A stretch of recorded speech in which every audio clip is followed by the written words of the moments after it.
Board of Education to order, please. It is 4:30. Thank you all for joining us today, whether you are at home or here in the audience. We will begin our meeting with an invocation. It will be remote. It is coming from lead pastor Matt Moorhead of Crossway Chapel of Wilmington. So if you all could please stand.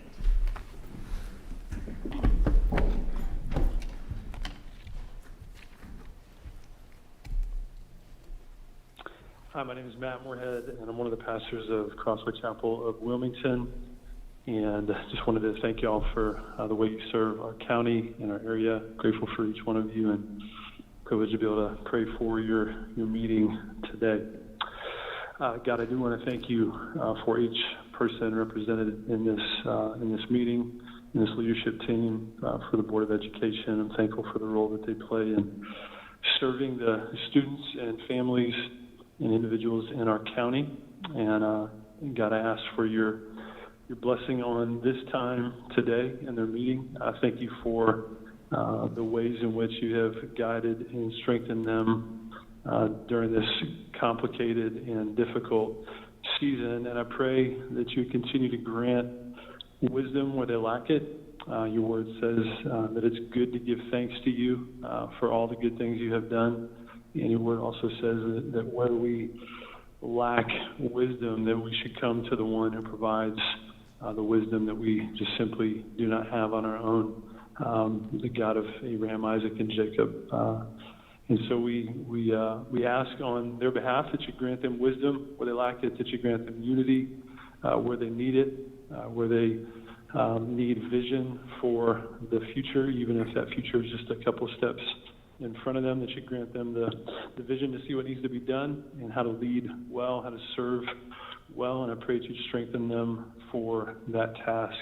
But thank you for the teachers, for the administrators, and for the board as well, and just the way in which they serve and lead the education system in our county. And I ask that you go before them, and in this time, that you truly superintend their time, that there be a humility and graciousness in the way that they're able to operate with one another that would help them to effectively serve our county. Thank you for your kindness. Thank you that you put people in positions of leadership and service in order to benefit our city and our county, and I pray that their leadership would do just that. Thank you for your kindness to us. I'm grateful that you are ultimately the one that we trust in, and pray that we would do that more and more each moment and each day. In Jesus' name, amen. Amen. Amen. Amen. Thank you very much, Pastor Moorhead. Ask you to please remain standing for the Pledge of Allegiance. I pledge allegiance to the flag of the United States of America and to the republic for which it stands, one nation, under God, indivisible, with liberty and justice for all. Thank you very much. You may be seated. Next item on the agenda is the roll call. Ms. Bowie? Stephanie Adams. Here. Nelson Bullier. Here. Judy Justice. Here. Stephanie Craybill. Here. Hugh McManus. Yes. Stephanie Walker. Here. And Peter Wildebohr. Present. All right, thank you very much. We have 7 board members present. There is a quorum. Next item on the agenda is the approval of the agenda. Do I hear a motion? I move to change the add something to the agenda. All right, what would you like to make a motion for, Ms. Justice? Yes, I move that the discussion that is scheduled in closed session concerning our legal counsel be moved to the, I believe it's the 20th, the special session on the 20th, to be held in public. Second. The legal discussion that's scheduled for the 20th? About our legal counsel in the future. That's scheduled for the June meeting? No, it's scheduled now behind closed doors. You told me that. The conflict of interest discussion? Yes. Ms. Justice and Madam Chair, the board is not permitted to talk about their choice of legal counsel in closed session. Anything that is in closed session will just be legal advice from myself. Well, in that case, I'm still asking for the open session discussion about legal counsel on the special meeting come up on April 20th. So is that a motion For tonight? For tonight? Well, I was under the understanding from what you said about closed session that we were going to be discussing that behind closed doors. That was a direct comment from her in one of her emails to me. I think you misunderstood what the comment was, but we are going to talk about multiple things in closed session this evening. But as far as what you're asking for, can you make a motion for a future meeting? I was mainly trying to make sure we didn't talk about that behind closed doors, but did do it. And now, Ms. Stagner's saying that's what we should have been doing. That wasn't the impression I got from your email. The legal discussion about representation per policy is coming at the June meeting. That is not this request. This is for not to have it behind closed doors and to add it to the 20th. It won't be behind closed doors. That legal presentation will be an open discussion presentation from Ms. Stagner. Well, then there's also confusion, and maybe Ms. Stagner can clear it up, whether or not that's part of your duties, being able to postpone an agenda item that was approved by, or seconded, that you denied me, and waiting until June to put it on the agenda. I'm following policy. So your policy allows two board members to request that something be placed on the agenda. That agenda is the proposed agenda that comes to the meeting. At the meeting itself, the entire board votes on the agenda. And so if the board as a whole wants to make changes at that meeting, they can add or remove things from the proposed agenda. So can I put this in layman's terms? What you're saying is that if it's not added to the, I guess it's the April the 20th special session, although I requested it today, and it's not on the agenda because you want to put it in June, that we have to wait until after you once more deny that agenda request and then bring it to us in front of the board again during the 20th, the special meeting on the 20th.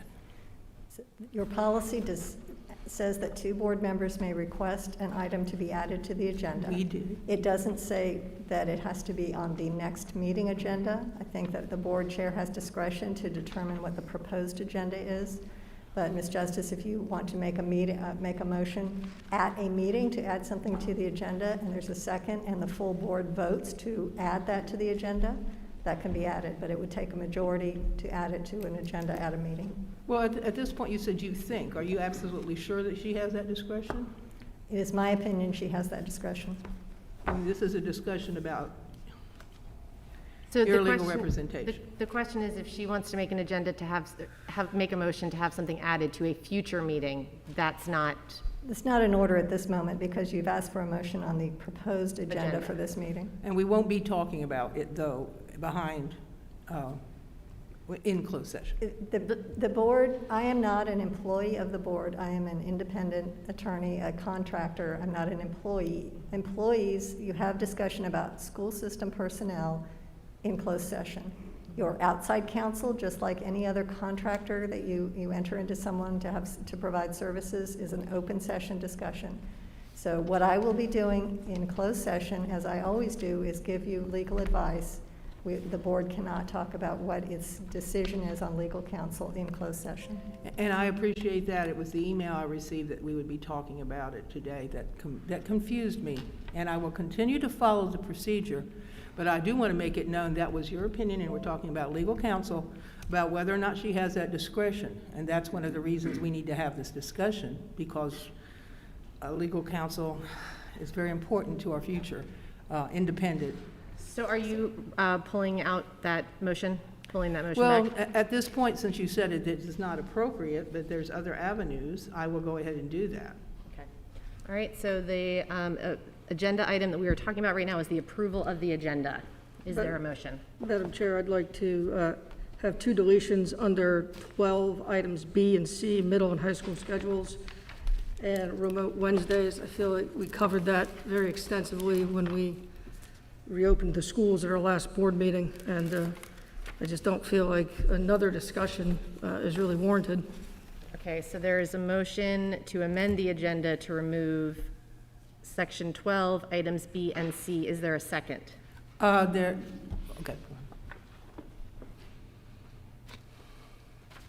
Is there a second?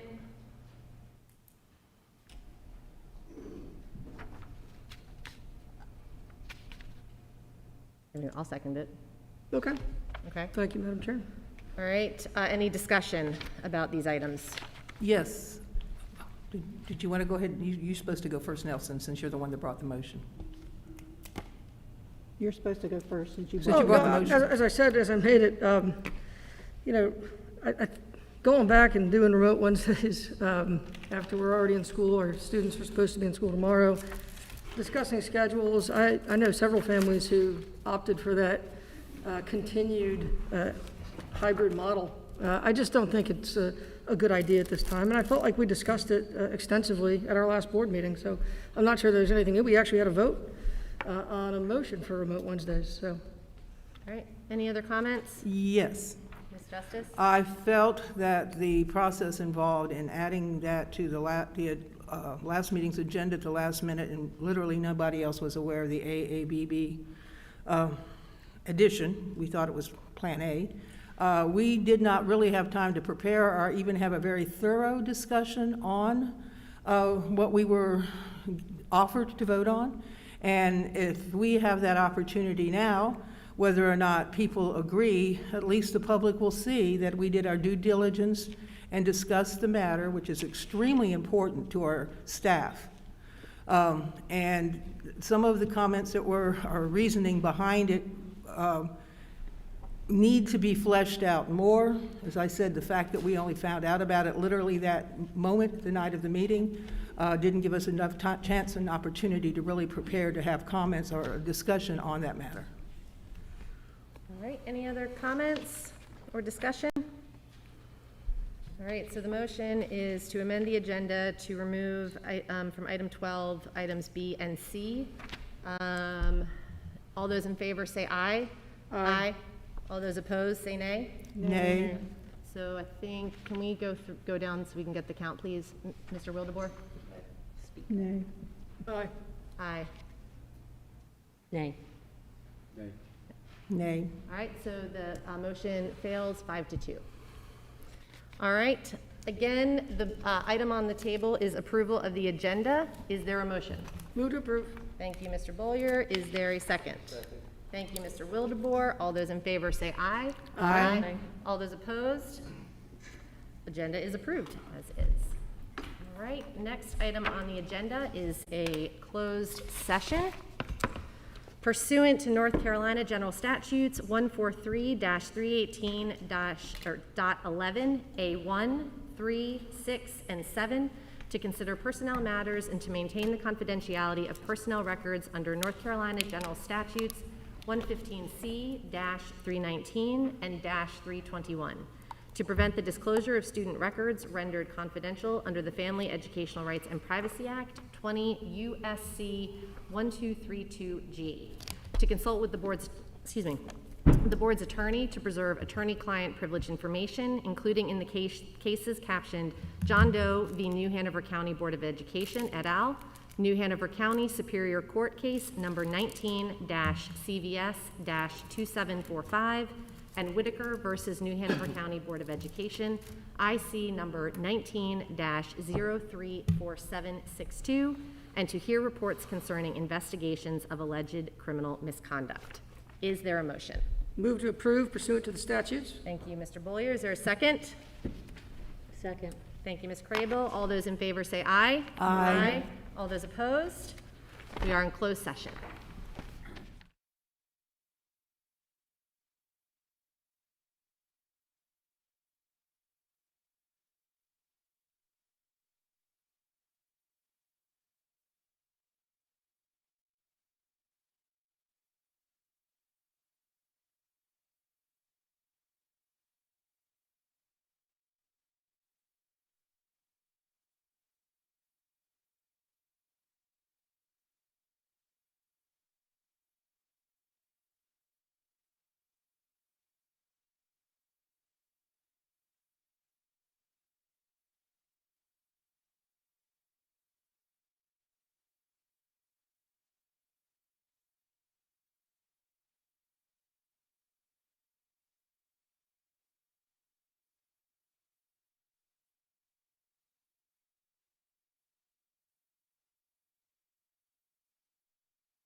The approval of the minutes from the special meeting February 10th, 2021, the work session on February 16th, and the special meeting on March 31st. Do I hear a motion?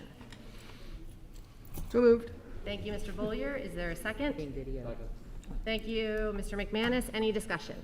Yes. Yes, ma'am. I'm just curious why our minutes are from the month before. We don't have the most them for recent. the I'm just second. curious. They've not been approved. I'm sorry, are you talking about the regular session? Right, I'm just curious why they don't have, yeah. Ms. Bowie, since Ms. Bowie is the one that updates our minutes, can you just speak to why the March regular meeting minutes have not been uploaded yet? Are you still working on them? Okay, Yeah. all right, thank you. All right, any other discussion? Okay, all those in favor to approve the minutes as listed, say aye. Aye. All those opposed? All right, minutes are approved. Thank you very much. Our next item on the agenda are recognitions and achievements. Dr. Michelle Fiskus unfortunately could not be here with us this evening, but she is our new Chief Communications Officer. We look forward to introducing her at a future meeting, but in her absence, I will do the introduction for the recognitions. April is the month of the young child, and we're going to recognize all of the district's early childhood education staff and students. And in addition, we are also going to recognize Board Vice Chair and Head Start Liaison, Mr. Nelson Bollier, for his commitment to early childhood education in NHCS. We will also highlight an incredible feature of Sincere Catino, 8th grader at Myrtle Grove Middle School. So, go ahead. Thank you.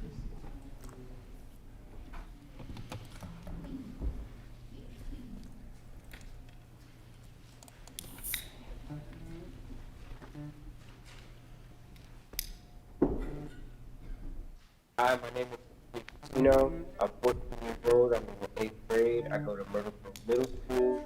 I like to play basketball, and I like to play different instruments, like the cello and the keyboard. I like to hang out with my friends, and I like to learn about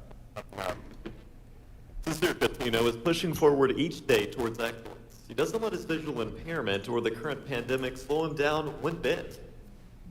the tools that I use to help me succeed are my teachers have been very supportive of me and all the people that have helped me and stuff like that, and I have different assistive technology that they provide me with. Sincere recently participated in the Braille Challenge for children from around the state, which his mom says was an encouraging experience. Everybody's a winner at the end of the day, but being able to see everyone's skill and different talent. You know, Sincere does things really good his way, but there's another kid who participates that does well, but in a different way. So just being able to get them in that zone, in that atmosphere to, you know, see the different ways that they are learning. Sincere also has a knack for inspirational music. He plays many instruments, but says the cello is his favorite. And it's very tone, and it's not too low, not too high, but it's like right one. So I feel like it kind of reminds me of like a poem, kind of, because it kind of expresses you. And, you know, I kind of always look for the meaning of this song as I'm listening to it. And when it comes to his studies, his mom says that she's grateful for the wonderful educators who have played a role in his life. Not just this past year, but over the Sincere has had a great team of teachers here in Newton County. You know, I have not had a moment where I've experienced anything where I felt that he was not doing the best when it came to his education. Everyone's always advocated for him. He's such a lovable kid that when you meet him, you can't help but want to be a part of his life and what he's doing. He makes me a better mom every day. You know, when I wake up and I think, you know, oh, you know, it's going to be a rough day, he just comes in my room and he just lights up my whole world. He is such an inspiration, really he is. And I just remember as a little boy always telling him, don't let anybody tell you what you can't. And I just believe that he felt with him, you know, throughout the whole year. I think he just knows that he can do anything he puts his heart to.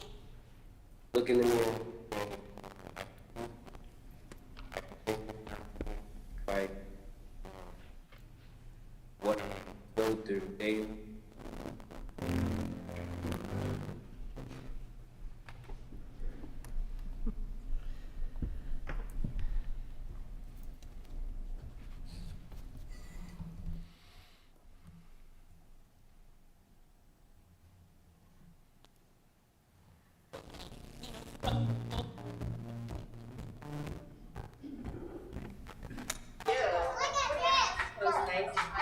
The pre-K produces lifelong learners, and that the earlier you start, the benefits just continue to amplify as you go through the years.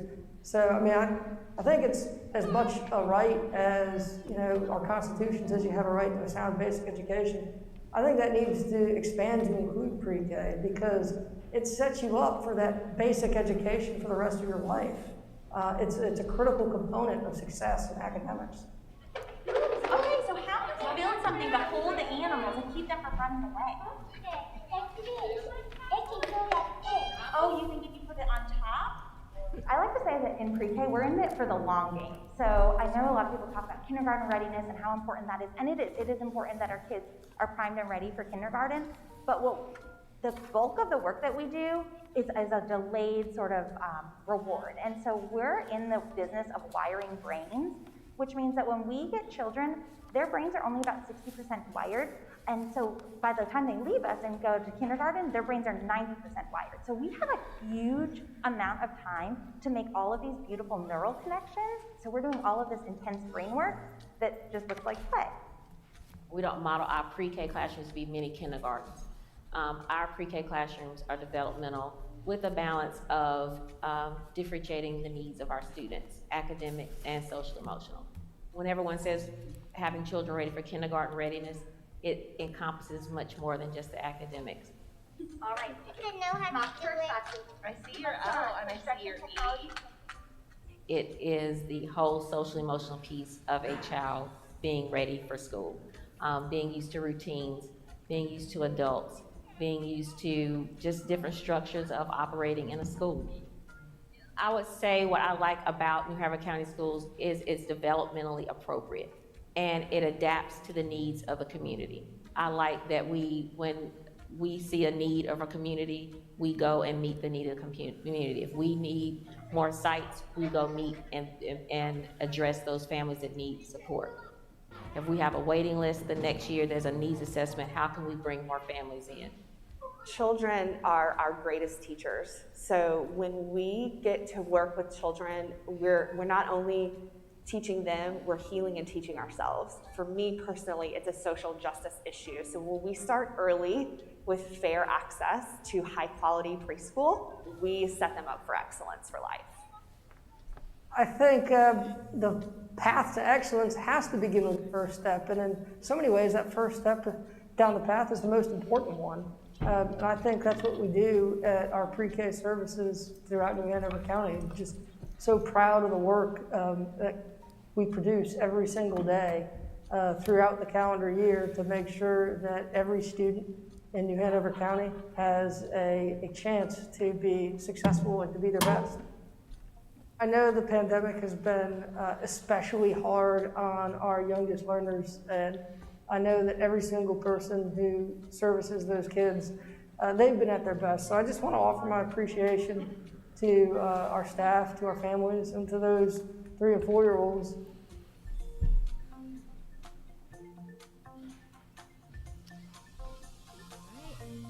Thank you very much, and to all of our pre-K educators, happy Month of the Young Child, and thank you for all you do. Our next item on the agenda is call to the audience, but before we move into that, I would like to just share a few words. I want to take a moment to address some of the incidents that have unfolded in our community over the last 2 weeks. First, I want to offer my sincerest condolences to the Boston family. David Boston was an educator with decades of experience, but more importantly, he was a father and a husband. I can't imagine what his family is going through at this time, but I have seen the outpouring of support from our community, and I know that they will continue to do so as those close to David Boston try to navigate through this difficult time. Second, when it comes to the allegations against David Boston and Ron Strickland, I want to acknowledge many of your feelings of shock and disbelief. While I cannot speak to those incidents specifically due to ongoing investigations and employee records policies, what I want to address is what New Hanover County Schools is doing about it and plans to do about it. Among all of the hurt and the tragedy that we have experienced, some positive outcomes must emerge. Everyone within the district is working diligently to eradicate behavior that harms students. In fact, recently, after reading comments on a social media post, one of our own board members took immediate action, following up with Superintendent Dr. Charles Faust, who wasted no time in putting his team into action.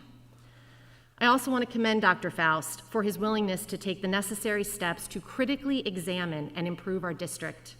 Under his leadership, I am confident that we are seeing and will continue to see two very simple yet essential ideologies put into practice on a daily basis.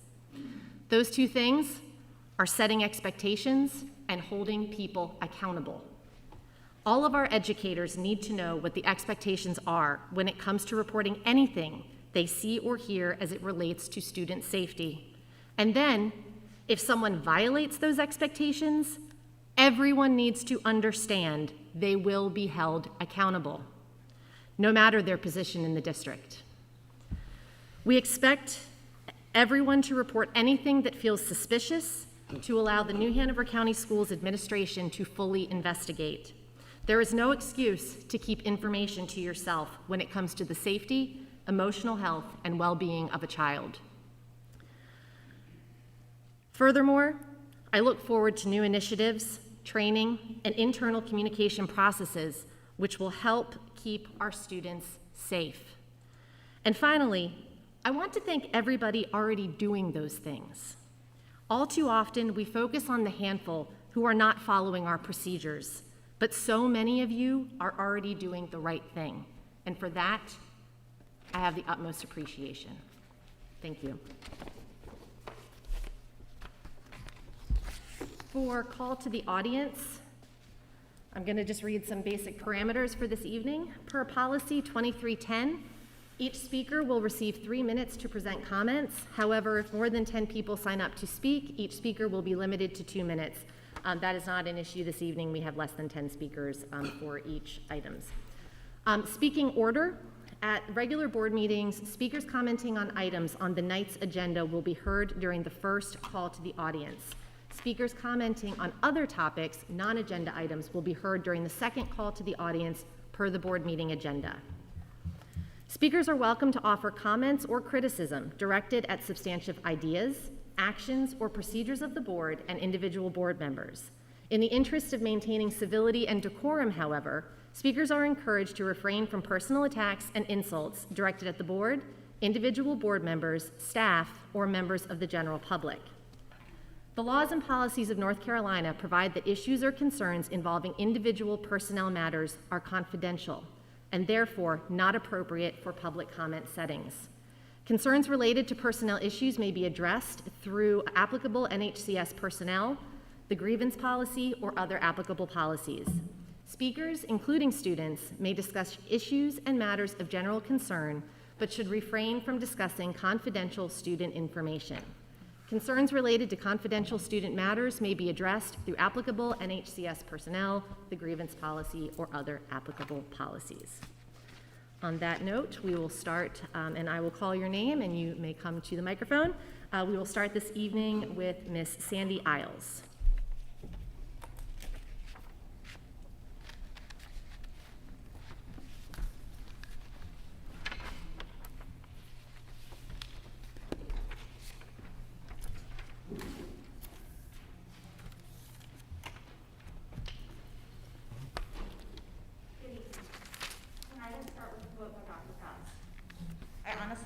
I honestly believe our district believes that every child deserves a safe environment, and we are going to hold all educators accountable to ensure that every child is safe. I'm here tonight to ask our district to appropriately allocate funds in our 2021-2022 budget to keep our students safe.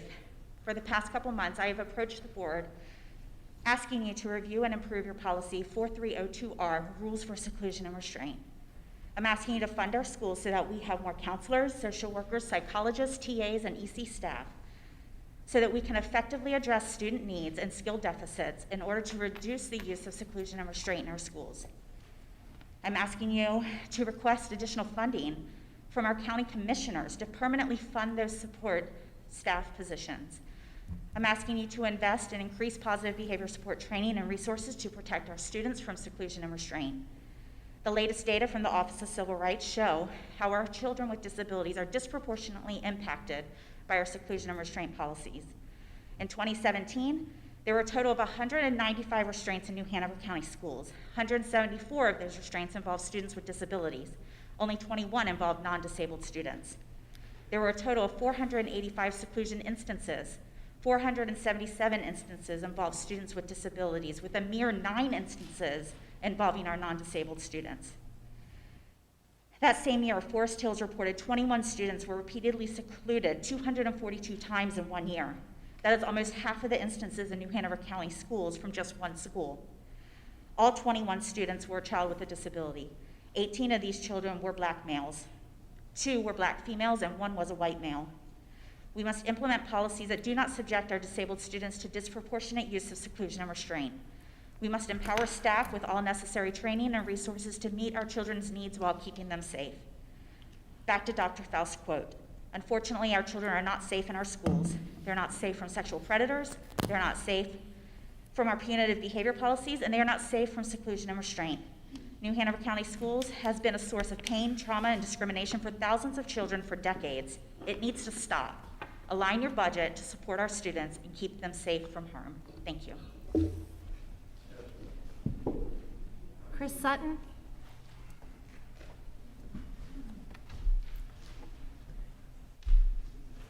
I wanted to start this off a little different today with a moment of silence for the victims, something I don't think ever has been done here.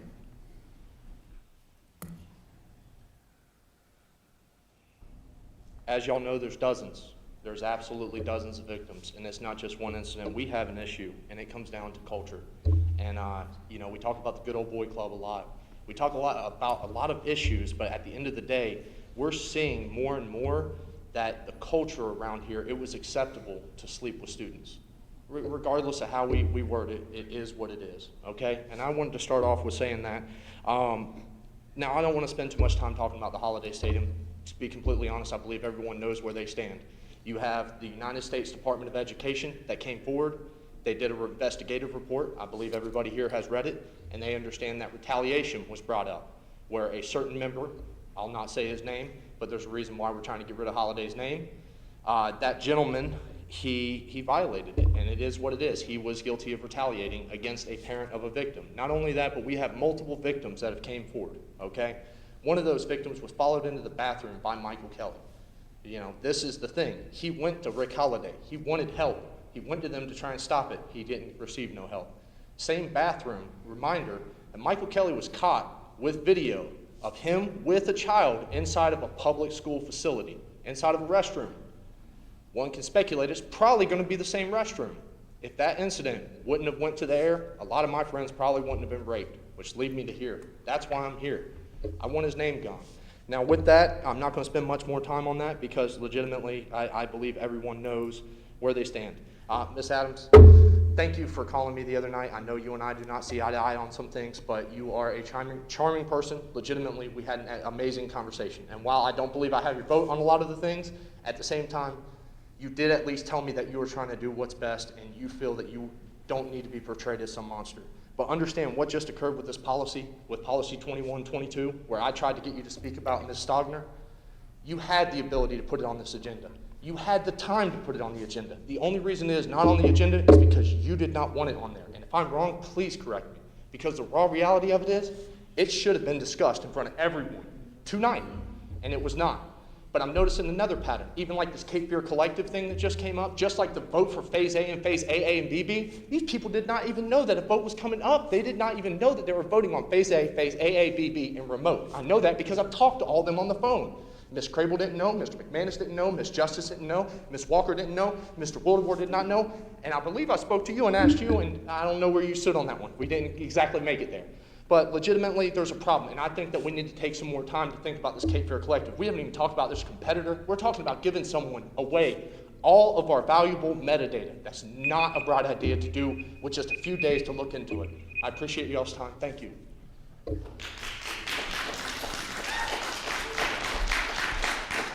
Leslie Posey. Ms. Leslie Posey.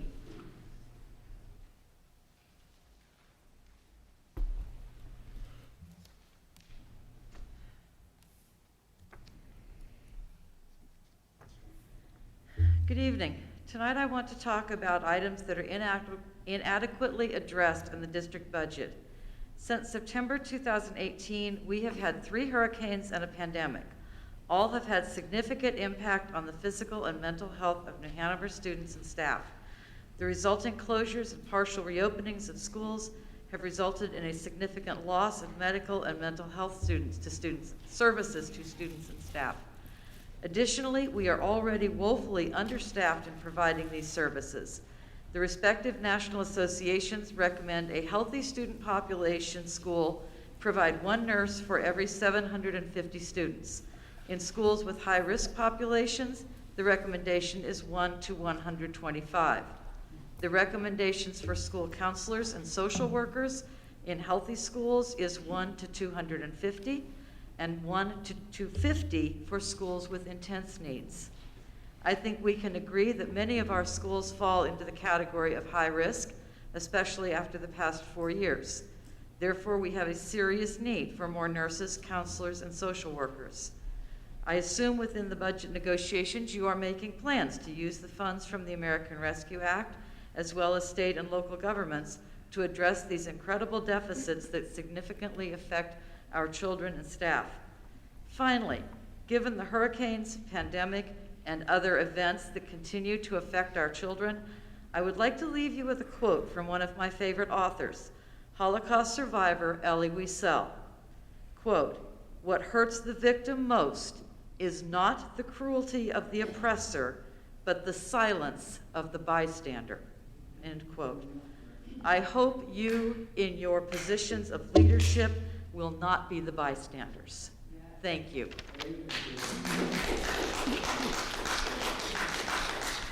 Reverend Dante A. Murphy. Reverend Murphy?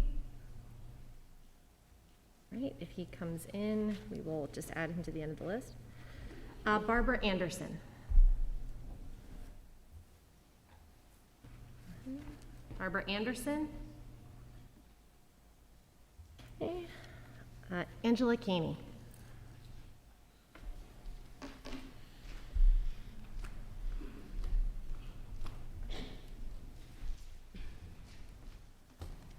April's Prevent Child Abuse Awareness and Sexual Assault Month. Unlike the opening statement of the chair, I'd like to pay respect to the victims.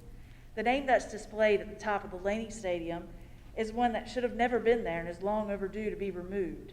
There are many things that divide our community and our school system, but on this, we are united. Those who cover up sexual assault are not welcome in our schools. Unfortunately, people sometimes tend to only be concerned with those things that impact them directly, but sexual assault affects us all and is not limited to one group of people. We have children who've been victimized in New Hanover County schools that fall into every category. Some are from rich families, some live in poverty, some are on the north side, the south side, and Midtown. They fall into every sexual orientation and gender, yes, even our boys. They represent every single ethnic group and race. They're from a variety of different religions as well. In fact, we have so many victims of sexual assault and rape due to the negligence of our school system that not one group is left out. It's the only place that you'll find equity in our county. So why then are we not all outraged to the point of ending this? The Laney Stadium carries the name of an individual who's blatantly ignored sexual assault complaints, impeded abuse investigations, blamed and shamed victims and their families, retaliated and threatened staff, students, parents, and advocates, and purposefully destroyed documentation to support these facts. Each of these things we've shown through the conviction of Michael Kelly and his sexual assault, and then the sexual assault of a special needs child at Bradley Creek Elementary, to name just a few. So I have to wonder, why our elected officials choose to spend our money on a large litigation team to protect themselves instead of our children, and why they spend their time trying to devise strategic ways of twisting policy like the new call to audience changes to silence us instead of helping our students heal from the trauma they experienced in simply going to school. We've got so many sexually inappropriate behavior cases in our schools that when a new one comes to light, like in the recent week, no one's even surprised. In fact, our leadership just pulls out that same old pre-written thoughts and prayer speech where they offer condolences to everyone but the victim, and life goes on until the next one. I cannot even give you an accurate number of how many victims there are in New Hanover County schools, because by the time I walk out of this room tonight, the odds that another one will have been brave enough to come forward is very likely. There's good and bad in every group. Sometimes you run across a bad cop, teacher, social worker, pastor, but the difference here is that when those people are identified at New Hanover County schools, we promote and protect them and name a stadium after them. The real danger to our kids are the people in leadership in this room with the power to change things that refuse to do so. So if they aren't listening, maybe you, the people, can work together with us to demand better leadership.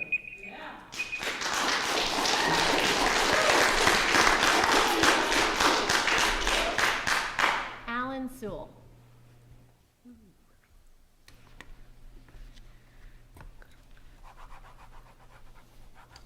Good afternoon. My name is Alan Sewell.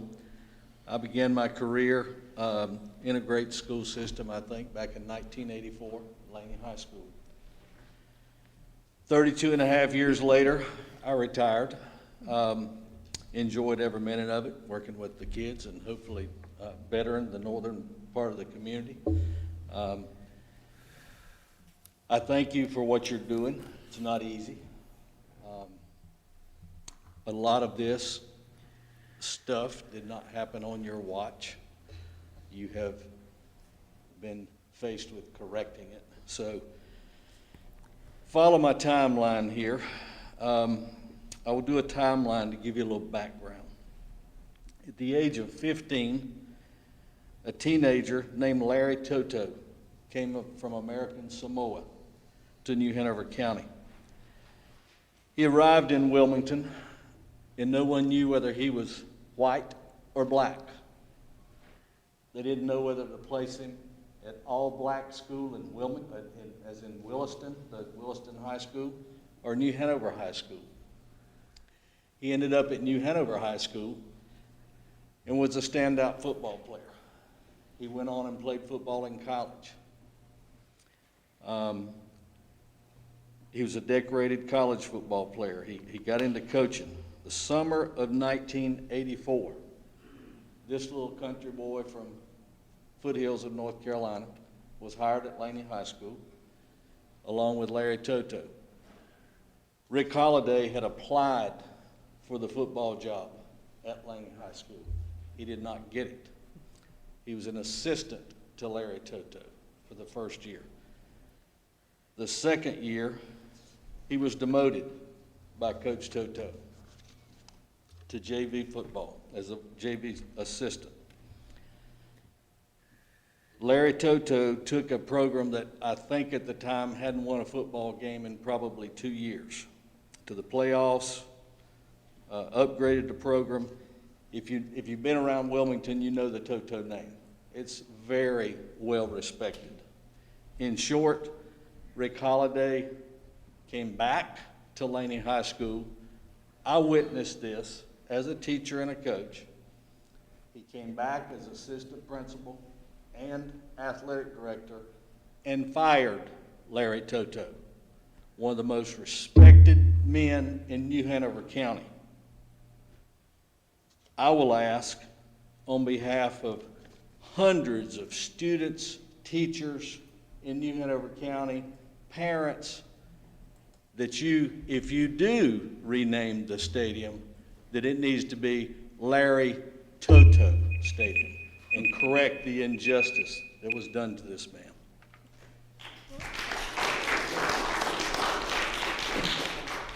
Steve Sheffield.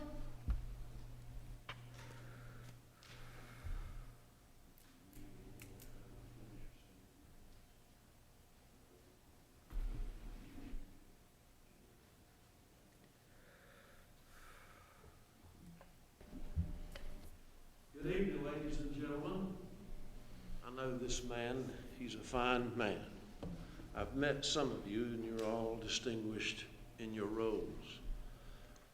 I'm going to be real brief. I'm going to tell you what Elizabeth Taylor told her first husband. I'm not going to keep you long. I knew Larry Toto and still know him and respect him and this coach and that one over there who taught both my children. I was asked by Whitey Pravett's son to take over the role as president of the Laney Booster Club, and I know that's not part of the school. I did. I was warned that it was going to be tough. Perhaps Mr. Young Pravett understood part of my role as chair of the board of directors of Good Shepherd Ministries here in Wilmington. We set about changing some things, mostly how the money was handled. Money from football games, 50-50, those kinds of things. Money that was supposed to have been allocated back to the students. When we took over, we changed the way the money was handled. The old receipts from football games on Friday nights went to the bank, amounted to $1,000 to $1,500. We collected on a routine basis every Friday night between $3,000 and $5,000. The question I wanted to ask you tonight, and the question I asked administration at the time, the man this gentleman referred to, what happened to the difference? I just learned last month, my daughter, when she was a student at Laney High School, that principal walked into her biology class, unannounced to the students, and as far as she knew, uninvited by the teacher, told the students, now here's the principle, if anybody tells you you have potential, you don't have potential. I want you to think about that for a moment, let it sink in. How many dreams were destroyed right there at that moment? Now I want to ask you a question.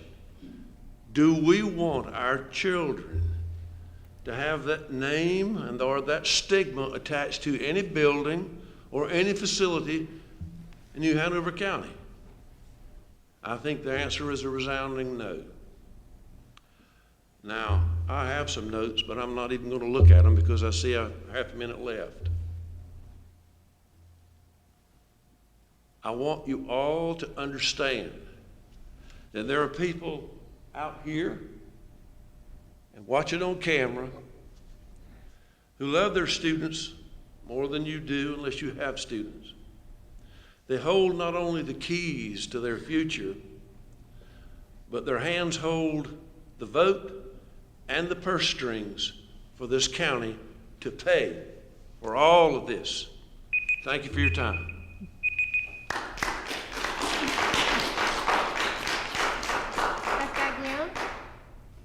Beth Gaglione.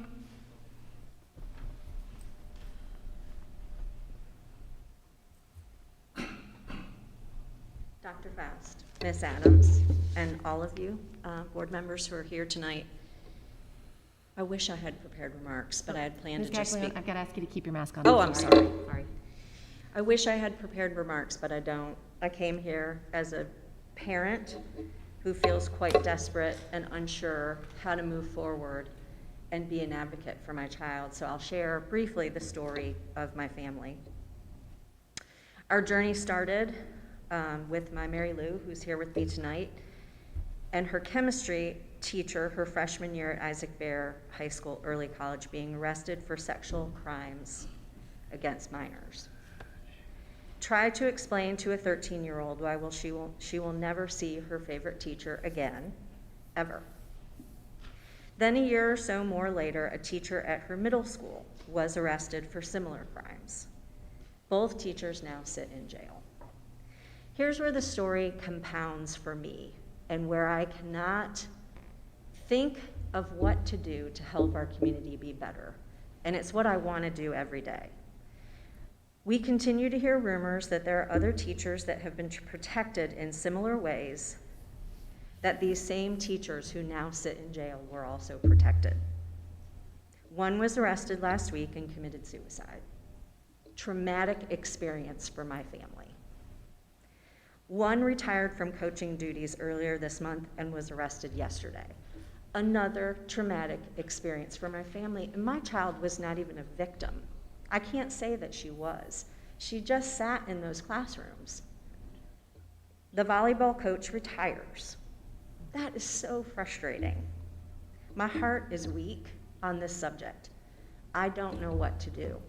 The only thing I can think to do is to come to you today and ask you to remove the former assistant superintendent's name from a building not a building, but a place, a public place, that victims and families like mine will have to or hope to visit. I have a daughter that will be attending Hoggard High School next year. I hope we will go to a Laney Hoggard football game, but I won't if his name is on that stadium. I want to leave you with words of one of the victim's parents. Every day since I learned that my son and so many others were victims of Michael Kelly, I have wanted to scream. I've wanted to cry. I've wanted to break down. Here I sit sobbing over my computer because I did not protect my son. She did everything she could to protect her son, but there was someone in a position of power within this school district who did not. And I ask you, please, to remove his name from that stadium.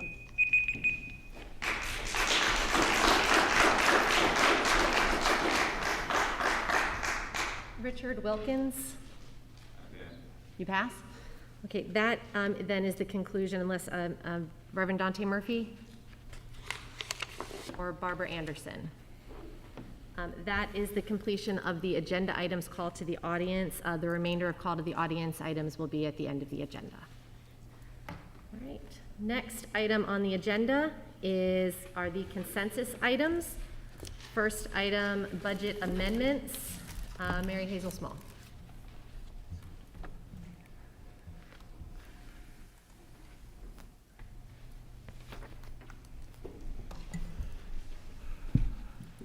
Good evening.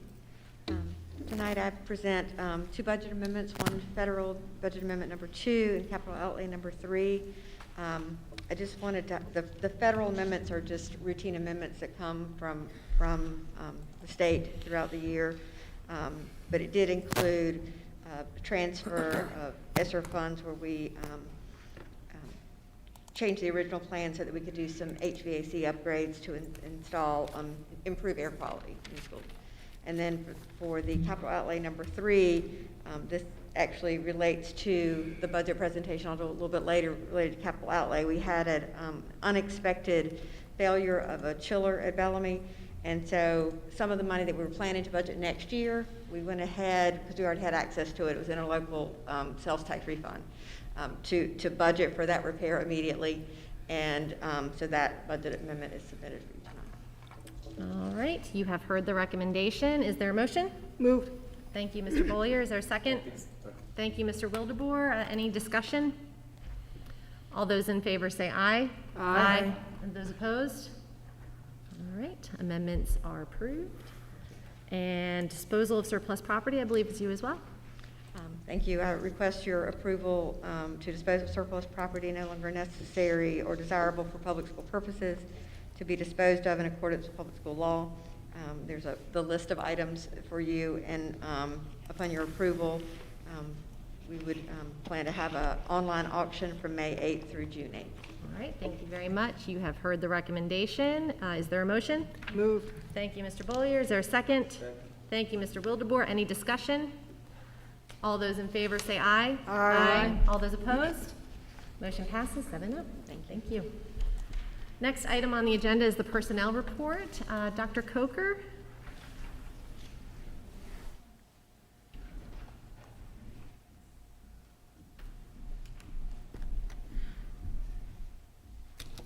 Good evening, Madam Chair, board members. Tonight I present to you the personnel report for the period covering 2/26 through April 13th, and would like to make the recommendation that you accept and approve the recommendations. All right, and you have heard the recommendation. Is there a motion? So moved. Thank you, Mr. Bollier. Is there a second? Second. Sorry, Ms. Justice, any discussion? All right, all those in favor to accept the personnel list as presented, say aye. Aye. Any opposed?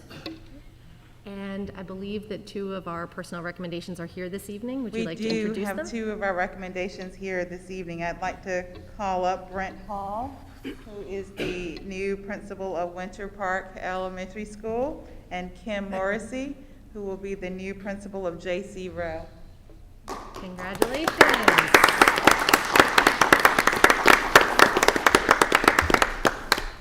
Would you like to say a few words? Just thank you to the board, Dr. Fowle, senior staff for this opportunity. Certainly bittersweet to be leaving my Eaton family, but excited to meet the students, staff, families at Winter Park. Congratulations. Lucky to have you. Yes. Same. Year 14 in New Hanover County. Very excited to be offered this opportunity, and I plan to do everything in my power to make everyone proud. All right. Thank you so much. Congratulations on the new positions. Thank you. Thank you, Dr. Coker. All right, next item up on the agenda, under old business, budget recommendations for fiscal year 2021-22. Mary Hazel Small coming right back up there again. I think I'll be up here for a little while. So thank you again. Tonight I'm going to be doing Act 2 of the budget recommendations. We covered some of these topics last month, but we're going to go in a little bit more detail tonight. We'll be reviewing once again our revenue estimates. We've had a few changes since last month. The budget initiatives, which include salary schedules, and we'll go a little bit, we covered those in at a high level last month, but we'll go through the specifics tonight, and just a slight change in the capital outlay plan. And then we will be bringing all of this back to you for the official approval of the county request at your May meeting.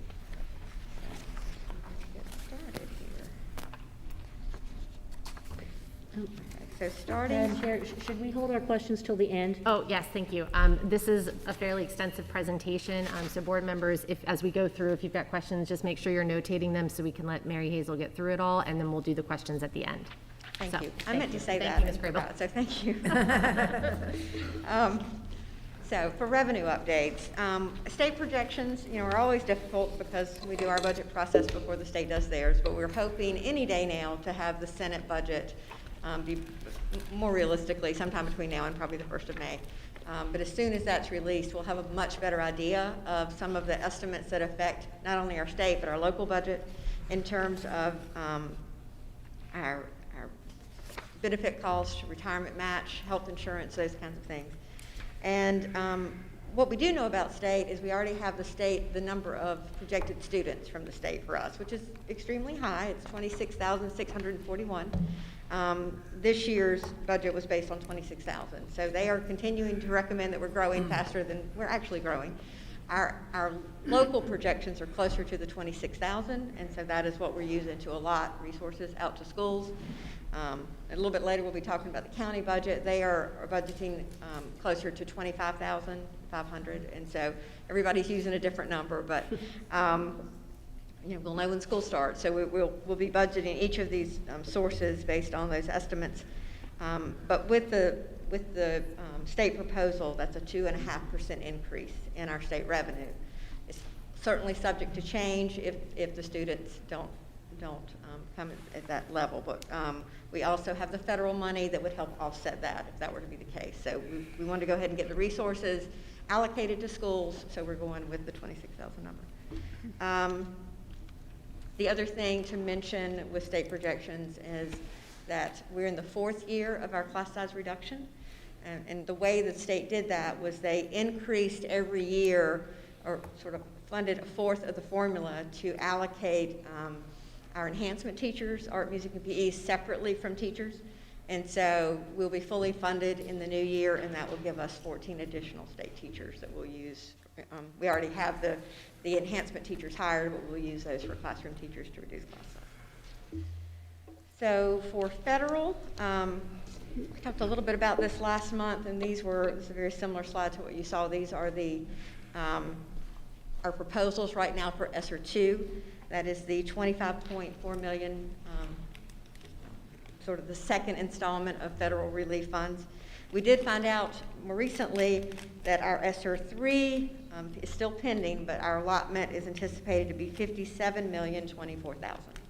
And that will be available through 2024. So we'll have funding. Each of the 3 relief bills sort of expires as they were allotted to us, and we'll spend them in the order received. But we expect to use much of ESSER 2 next year. And for the items that are listed here. And we're continuing to work on that budget as we finalize our summer school plan. And so that brings us to House Bill 82, which was passed, and the state defined for us some of their expectations for what we do with our summer learning program this year, and we'll be funding that out of ESSER 2. And I know there's a lot on this slide, but I just wanted to cover for you some of the things that will go into our planning that you maybe hear about or you may get questions on. Once we have a more detailed plan, we'll bring it back to you.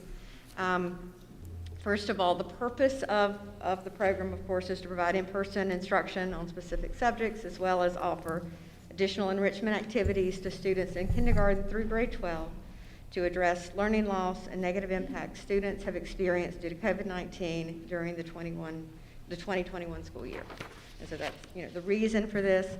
Some of the plan requirements that we have to follow based on state law will be the summer program has to be at least 150 hours or 30 days. So one of those 2 requirements has to be met. Transportation, meals, physical activity has to be part of every day, and an enrichment activity every day. So it's basically like school, slightly different focus though. The small group instruction for at-risk students and social emotional learning for all students. K-3 will focus on reading, math, and then 3rd grade science. Grades 4 through 8, reading, math, and science, and high school will be end of course subjects. And the state is also requiring that at a minimum, we offer $1,200 signing bonuses for teachers who worked in summer program, who are willing to work in summer programs, who have previously received teaching bonuses for results in reading for grades 3, 4, 5, or math in grades 4 through 8, or any teacher who has the national board certification. So that there's signing bonuses for those, as well as there'll be performance bonuses for 3rd grade teachers, where we're $150 for every student who's able to become reading proficient by the end of the program. So those are some things that we're building into our planning that you may hear about that we just wanted you to be aware of. We will continue to not only budget for this summer, but we'll be making plans for future summers as well, because this funding does extend for 3 years. Completely switching subjects. One of the discussions that we've had through every budget that I have been a part of developing is, how much is in a fund balance? And the county manager has communicated to us that the county commissioners would prefer that we reduce our fund balance to $10 million. They also have a fund balance that would be available to us in an emergency situation. They're committed to knowing that we'd immediately have access, if we had another hurricane. One of the reasons we had our fund balance a little higher was because of that. And you have a board policy that establishes a goal. It's not a requirement, it's a goal of no less than 7%, but after Florence, we had to reduce that quite a bit. We went down to 2%, and we've been building it back up. If we go to 10 million, that would be about 3.7% of our beginning operating budget. And for this year, not next year, it's gonna be a little higher because of all that federal money, but normally that's our operating expenses.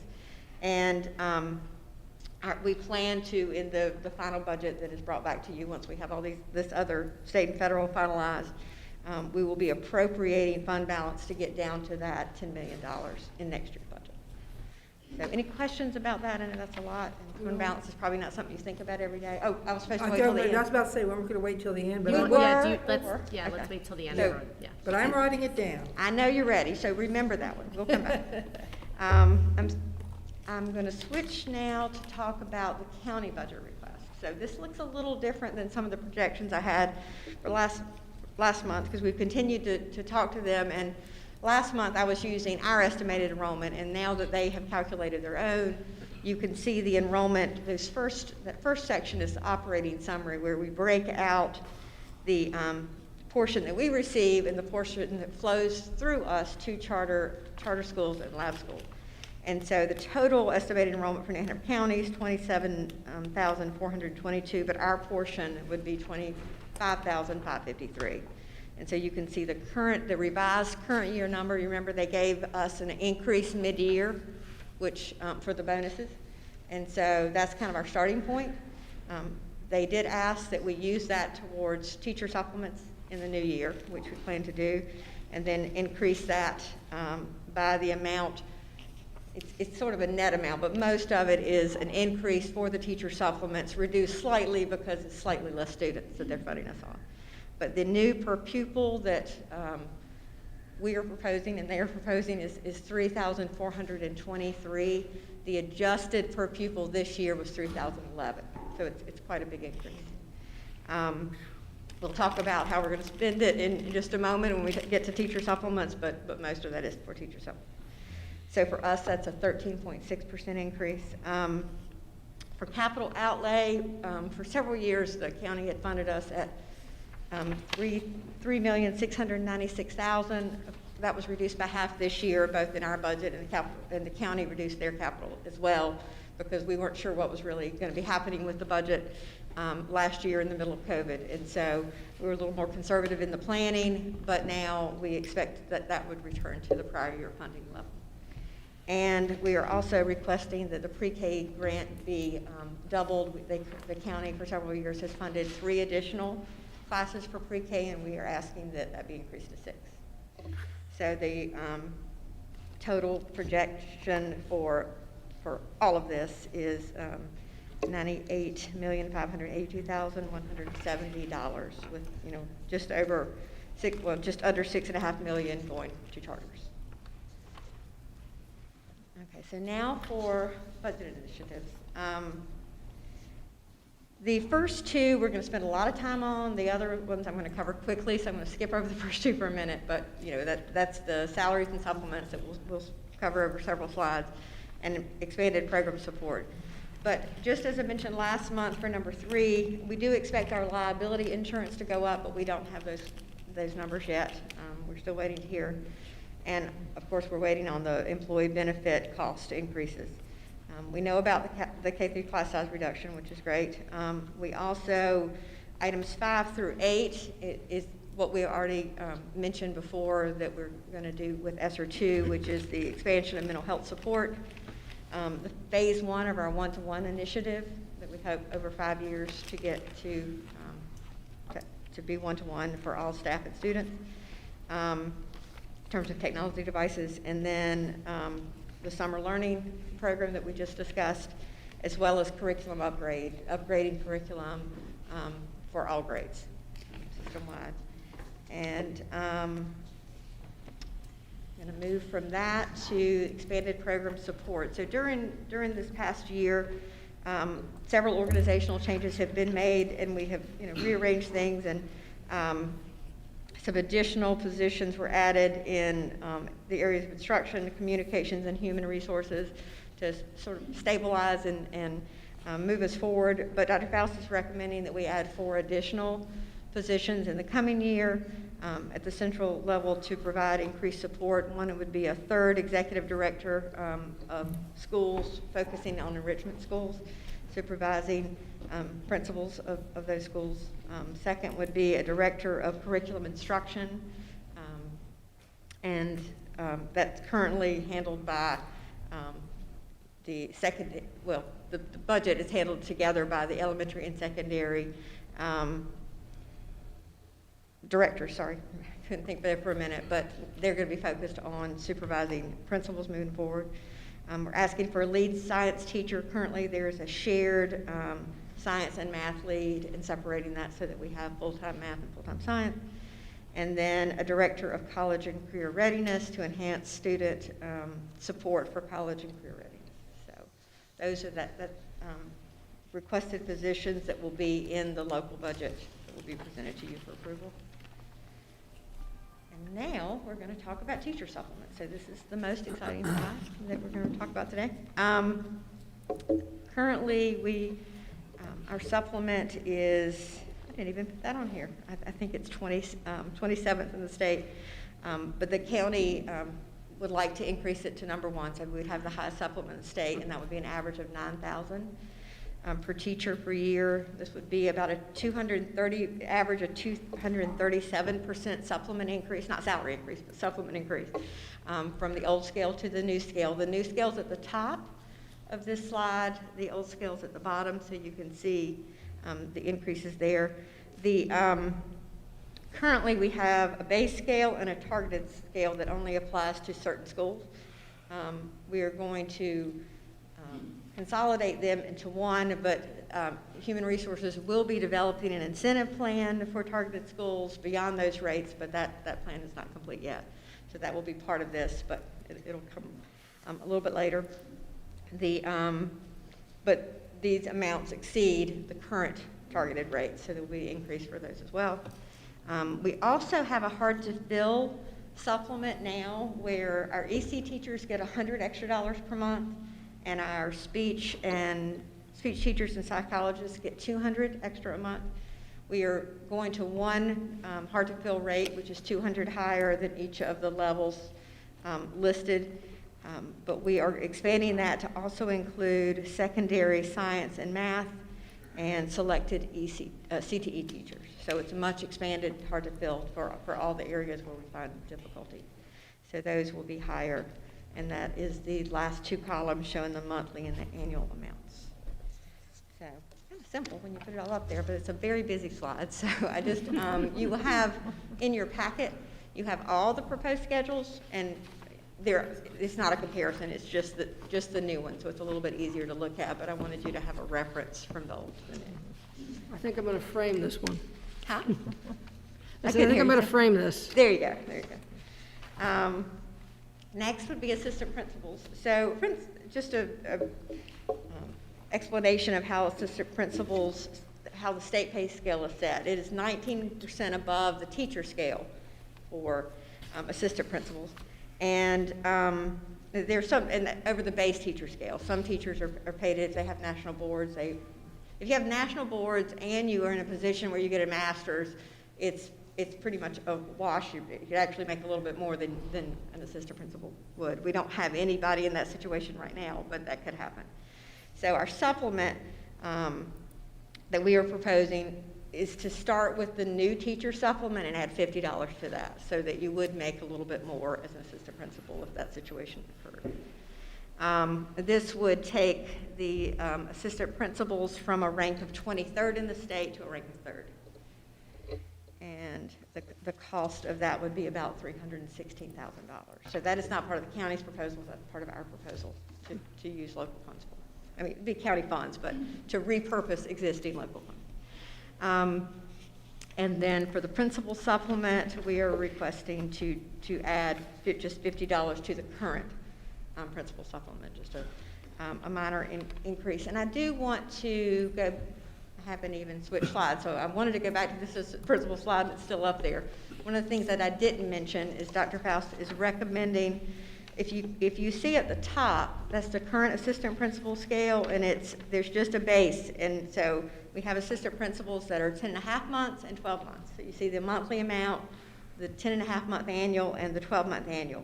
He's recommending that we go to a similar format as we have for principals, in which assistant principal supplements are where elementary is basically the base, middle and early colleges make a little bit more, $50 more per month, and then traditional high schools, $50 more than that. So it's a variable rate, but it starts at $50 above the teachers. So that was an important thing that I forgot to tell you about. So now moving to principals, not changing the format for principals at all, but increasing it by $50 per month. All right. This is really busy, but I mainly wanted you to focus on the highlighted schedule. This is the non-certified, which we generally refer to as classified salary schedule. And there are multiple grades. These first 2 grades are listed because I wanted you to see the highlights. We're trying to we had a 3-year plan, so we're now in the second year, which is really the third year, to try to increase our minimum wage over time to $15 per hour. And this gets us to 15, but we still have some compressed steps, because to increase if we start with the lowest grade, which is 55, and then increase from there, it's just cost prohibitive. So it has to be a little bit of compression to do it over time. And so, but basically what this means is these employees are getting paid more initially. They just won't get a raise that they would have had, over time, but they'll still make more because they're starting higher. And so those highlighted steps are the only ones that are compressed. All the others would continue to have it'd be 31% steps for all the grades. We are requesting that you consider allowing a 2-step experience step, because the year that we're in, there was no experience step. And so that kind of catches them up to be where they would have been on the schedule. The average increase, would be 7%, but there'll be a 2% minimum increase. And then, because clearly those were at the bottom that are going up higher, they're going to have a higher percentage than those at the top. And the local costs will be partially offset by the state increases, but I can't tell you what that would be until I see the Senate budget. So we have a lot of estimates here, and because of that, and because that is not proposed, I am going to request that when we get to the May meeting, that you approve the supplement schedule, because that revenue is assured. But because the county's already had discussions about it, and I think publicly agreed that they were going to approve that. But until we really know what our state estimates are, I don't think we can finalize these salary schedules. So there'll still be a proposal, and as soon as we know, we'll bring it back to you for approval. Is there anything else I wanted to cover on this one? The central office administrator scale, also a 30-step schedule. Step 0 is proposed to be 25% above the state minimum, with 29 1% steps, and a bigger step between 29 and 30 to get to the top of the state maximum. And the reason that we're trying to do this is to have more equity between director salaries and school administrators, because the state has increased quite a bit school administrator salaries over the last several years, but not central office administration. And so just to provide more equity between those two pay schedules.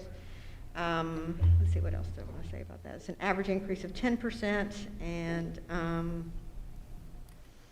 the categories, the state defines 7 categories, SA1 through SA7, but it's a locally determined definition of each category. So like our county decides where a director is and where an assistant director, that kind of thing are. So that is what is proposed there. And finally, we have 2 hourly pay schedules. One is for bus drivers. Well, let me back up a minute. I don't want to make you dizzy, but we're going to go back to the non-certified. You can see we do have some hourly employees that are paid on the schedule. If you're part-time, we pay you hourly. If you're full-time, it's generally salaried. But we also have separate hourly schedules for bus drivers and child nutrition helpers, those that are not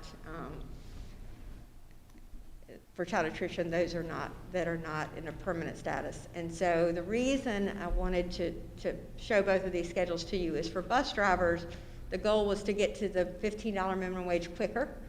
And so when we went to 13, they went to 14. So now that we're bringing the classified scale to 14, we're requesting that they go to $15 minimum.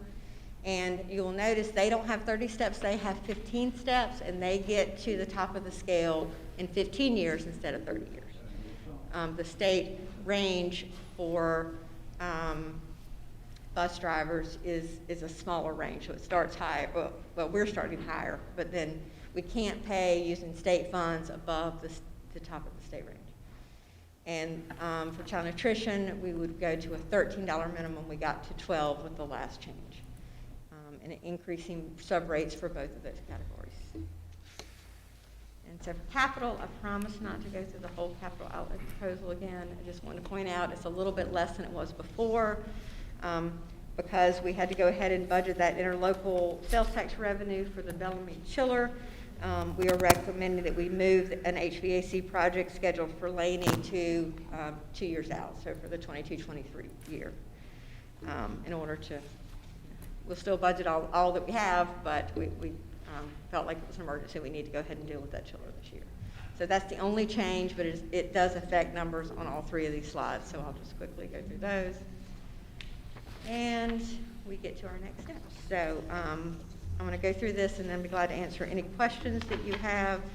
But on May 4th, you will need to approve the county budget request, and I would ask that you go ahead and approve the supplement schedules. In doing so, it will allow us to use those new schedules to help recruit, and that will be helpful because there's a lot of hiring to do this summer. Also, all the other local schedules will either be brought back to the second May meeting or June, once we know where we are with the state budget. And then finally, once once everything is finalized, we will bring to the July meeting the budget resolution for your approval. So now, happy to answer any questions you have. All right, let me open the floor. Who would like to start? Should we start on this end, Mr. Wildebohr? Back to slide number 10, the expanded program support. There's no number attached to that. So what's that going to cost for all those additional people? I want to make sure I'm on the right slide. So which slide? I believe it was 10. New positions. Yeah, Executive Director of Enrichment program Schools. support. I was in a classroom this week that had 32 students kind of packed into it, middle school classroom. And, I'd rather maybe put it towards more teachers than. I am struggling.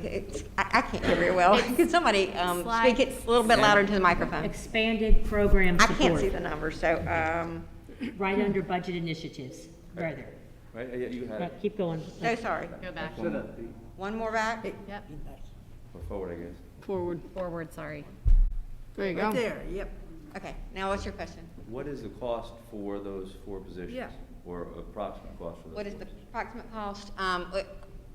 For an executive director with benefits, it's probably going to be closer to $120,000. A director will be somewhat less. I didn't calculate. I don't have that with me tonight, but most of the time with benefits, and benefits are about 30% of the cost of a salary. It's probably going to be closer to just over $100,000. Lead science teacher with benefits probably going to be about $65,000, and then number 4 is also the director. Number 4 is what? Also a director. Oh, okay. Who recommended the executive director for enrichment schools? Was that a Dr. Faust recommendation? All of the entire budget. I recommended the entire all of it. budget, okay. Is there a need for that position? Yes, there's a need for all of those positions. Because, well, this one specifically, isn't that what the superintendent does? Say that again. Isn't that what the superintendent does, supervise principals? I didn't know why you'd need the position, I was just asking. And could everybody speak up? I don't know why everything's so Can you hard. hear me all right? Not necessarily. Is there a sound we can? Muffled. It was muffled. We're all kind of muffled tonight. Yeah. Maybe bring the I'm speaker going to need to bring closer. up an interpreter to help me because I really can't hear. So the question on the table is, what is the need for the executive director of enrichment? So I'll go down all of them. So we have some schools that are C, D, some of our lower C's, lower D schools. And in an effort to give an intensive support for those schools, we're breaking those schools out. And so there'll be approximately about 9 schools that this individual will be working with to ensure that those students and principals get a different set of professional development, different type of structures for them in order for us to move those students and those schools to get to a C. That's the goal, to increase that. Director of curriculum, right now we don't have anyone that kind of oversees that. Of course, Dr. Smith is the deputy superintendent, kind of falls under here, but there's no one that actually is in that middle person, that mid-level, so it falls on lead teachers in order to do that. Right now, for the lead teacher of science, that person is a shared position where they have to do science and math. So we know that we look at our scores, we know that science is a need, and we need to enhance our science, and so that one person is not focused on math, giving a little bit of attention to science and doing more of the math section. We're doing that for the Director of College and Career Readiness. This is one where we engage our students. It operates starting actually at the elementary, middle, and high, and I'd spoken about that in the presentation when I was doing to the county commissioners, and that position specifically just helps our students and parents become aware of what is out there for students. So they would be helping with the college readiness. Yes, making sure that we are aligned at the high school, so we have to backwards plan 8th grade. The goal would be to make sure that all 7th graders get to see a college campus before they get to high school. All 4th graders, again, would be able to visit a high school, prepping and planning, setting up career access for elementary students, career access for middle school students, making sure that career access is ready for our high school students. Again, we are talking about FAFSA night. What does that look like? There's an entire different world that we are not touching. And so those are what these positions are for. I was just asking about the first one. Okay, Sorry, I know that was a nice explanation. I was asking about the first one.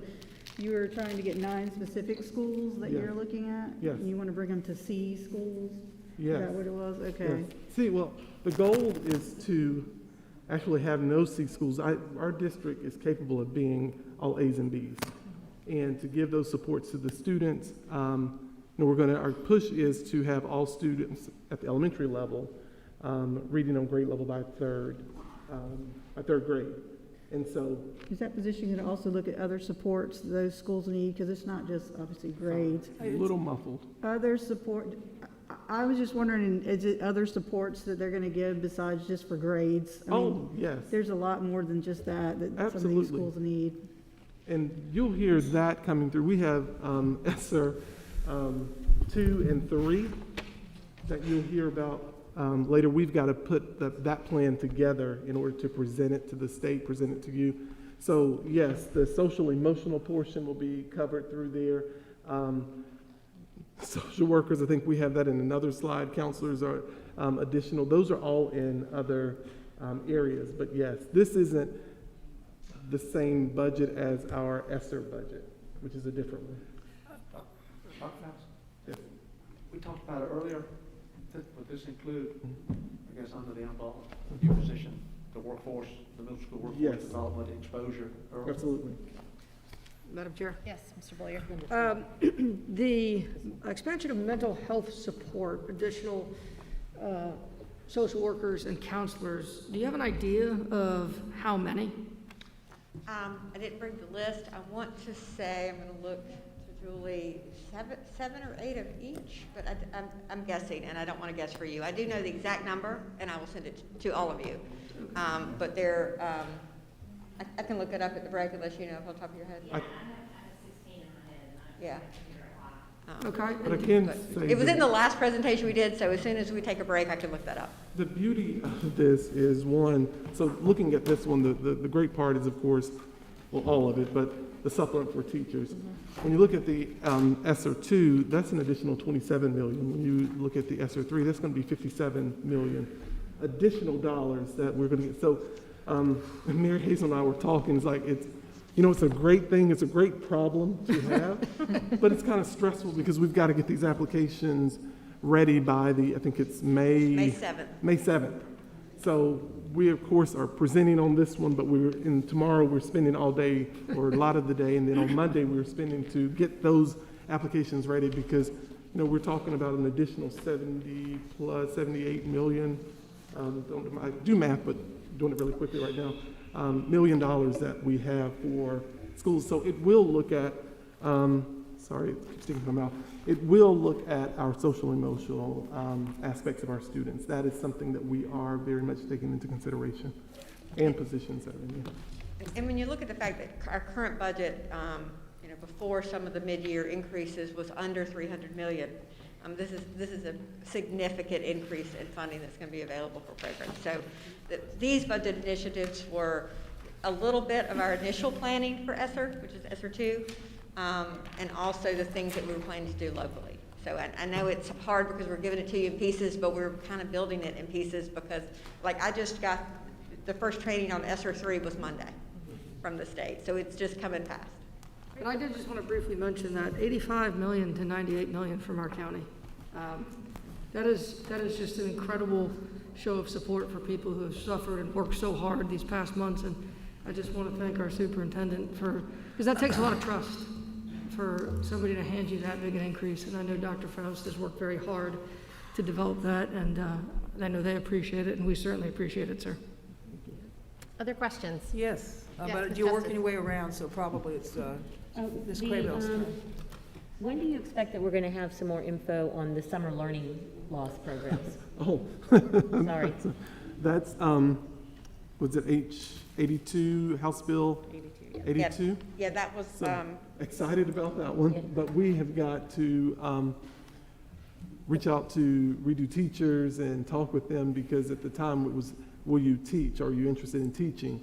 And now we can give a minimum of a $1,200 signing bonus. That's a minimum. That doesn't mean that so we have extra funds that we can give just a signing bonus in addition to, there are specifics in there about national board certification. If you have gotten high growth, then we can give you more money. And then if a student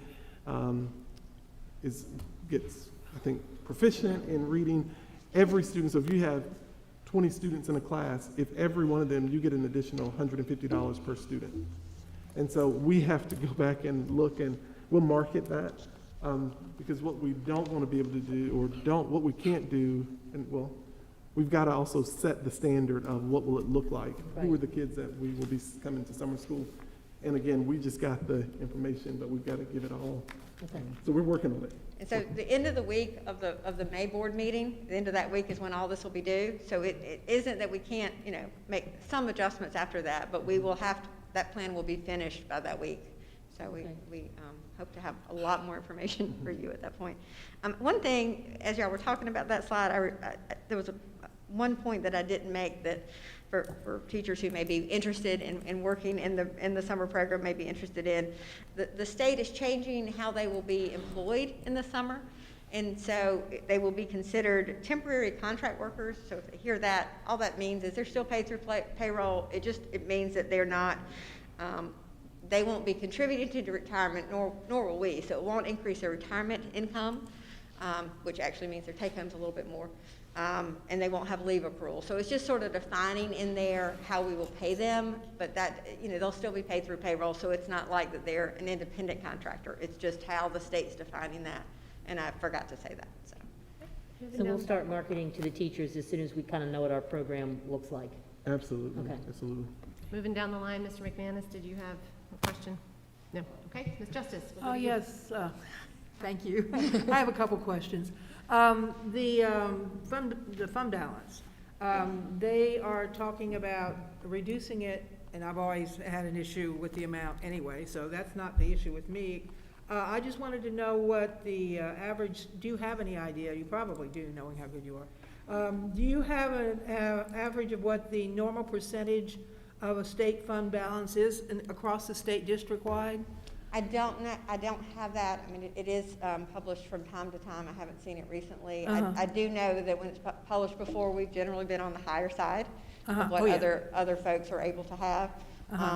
But one of the reasons for that is because of where we live, and it certainly came in handy for our many hurricanes. But I think the reassurance we have from the county that we can use their fund balance for that, and one of the things we were able to do after Florence, and I think I've probably shared this in the past, is we were able to immediately, because we had the money, go ahead and start repairs, and it kept there from being further damage. Mr. Anderson can explain this better than I can, but the longer the water stands in the building, the worse the damage gets. And so many of our surrounding counties who had to wait for that state relief money did not have that luxury. So this was an important thing for us to have that fund balance so that we could, we have as close as we could to 1 month of reserves. We don't really have that even at the $15 million level, but with the county's support and willingness to cover us in an emergency, that makes the $10 million possible. Okay, at some point, could you get that figure to me just out of curiosity? If you get it, if it comes out, how's that sound, in some form? What the average of its district-wide? Yes, I will research it and try to find it. I Thank don't you. know. Sometimes some of the research groups around the state will pull that together. I'll see if I can find it. Okay, I appreciate Glad that. to share. Also, let's see, now the county really has a significant difference in their projections for enrollments in our schools. You got from the state, which has literally got 1,000 more, I believe it is, and we are sort of somewhere in the middle, and then the county has an even lower one. How do they come by their figures, do you know? Yeah, I will say this is the most difficult year to do projections. Right, ever. I agree. Because there's so many things we don't know. And so with, I'll tell you how everybody did it. So the county has formulas that they've used, not the county, the state has formulas they've used for many years that kind of look back 5 years and look forward. And they're looking at growth in our community and, lots of things and birth rates and all those things determine, what the trajectory is for growth in our region. Mm-hmm. And so that's part of how the county, I keep saying that, the state projects. The other thing that they do is, except they didn't do it in COVID, but in a normal year, if their projections are wrong by more than 2% or 100 students, they will pull back funding. So we generally, even in a normal year, don't allot to schools everything the state projects for us, because if they're high, they might take some away. Right, they usually are We high. were less concerned about it this year because we have the federal funds.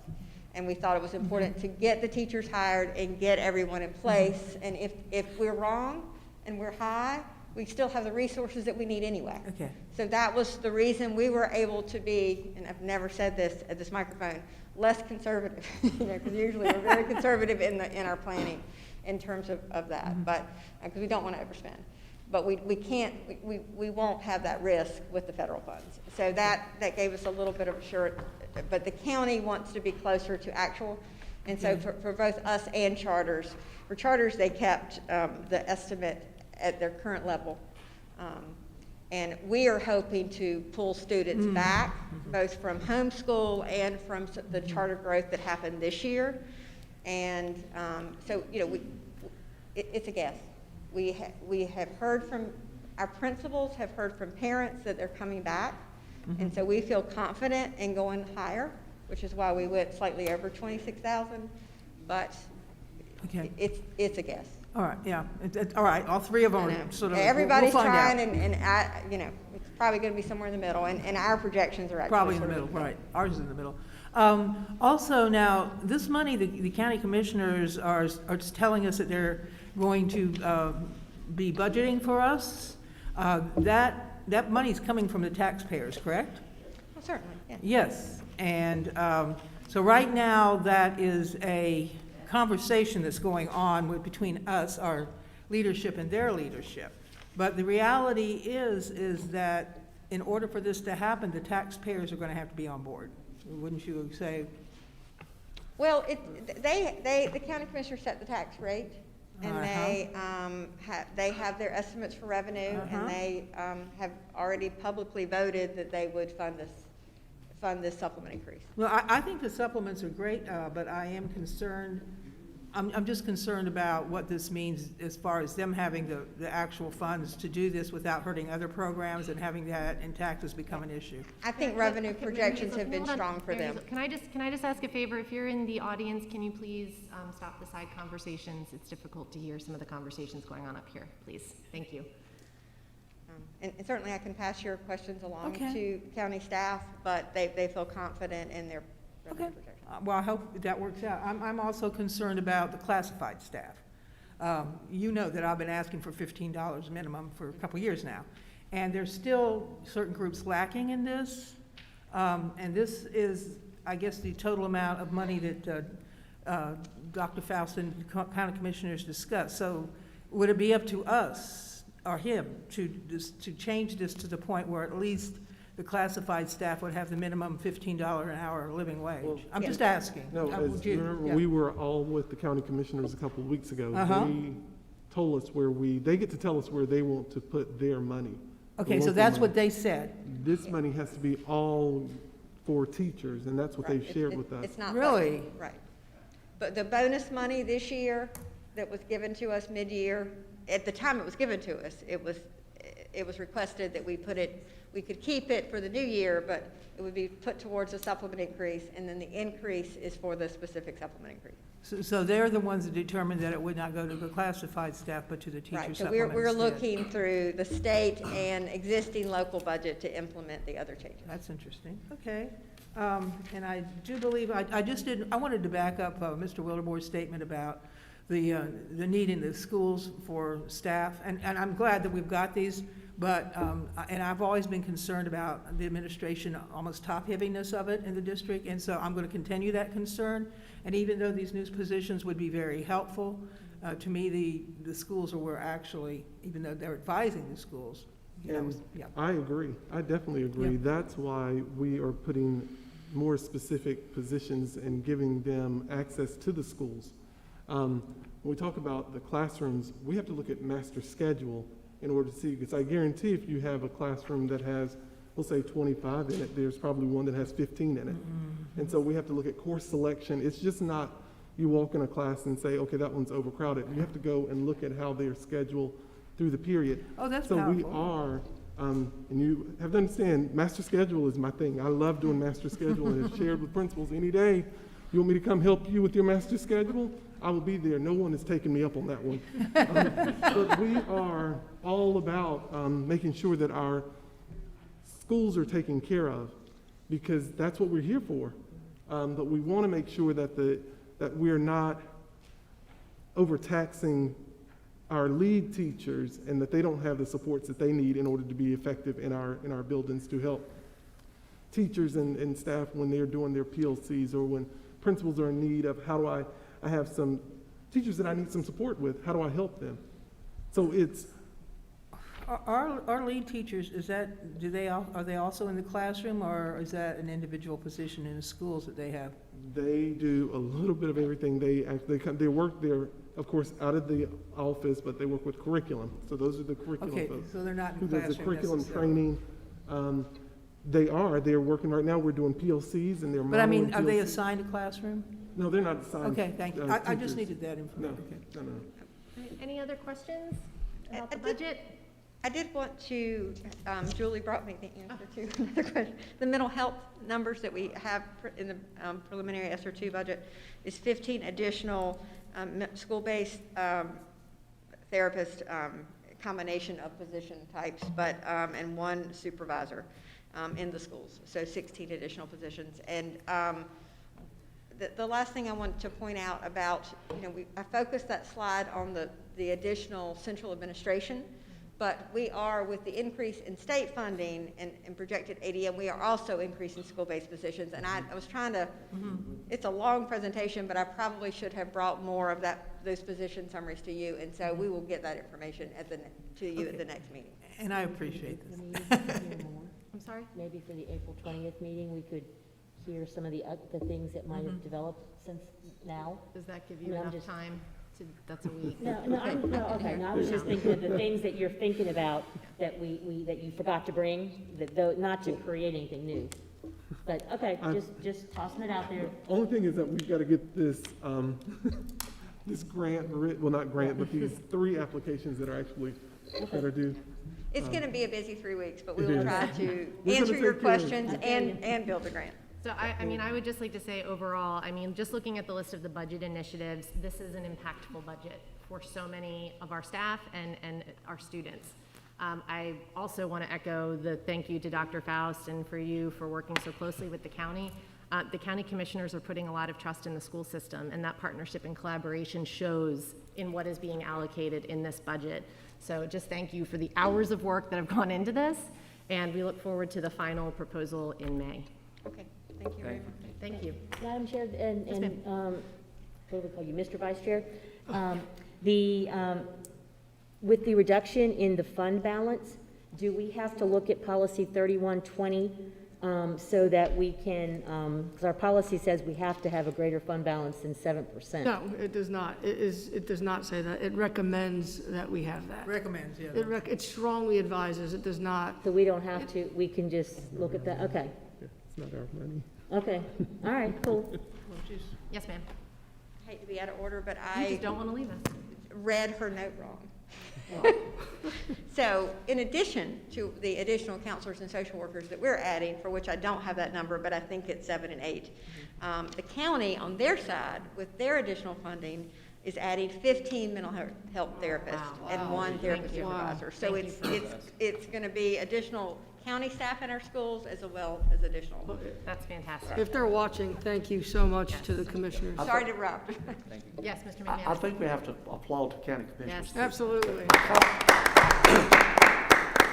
The competition for staff in general in this state is out of sight, particularly after the pandemic. So that will really give us an advantage, a Yes. tremendous advantage, Absolutely. particularly in math and science.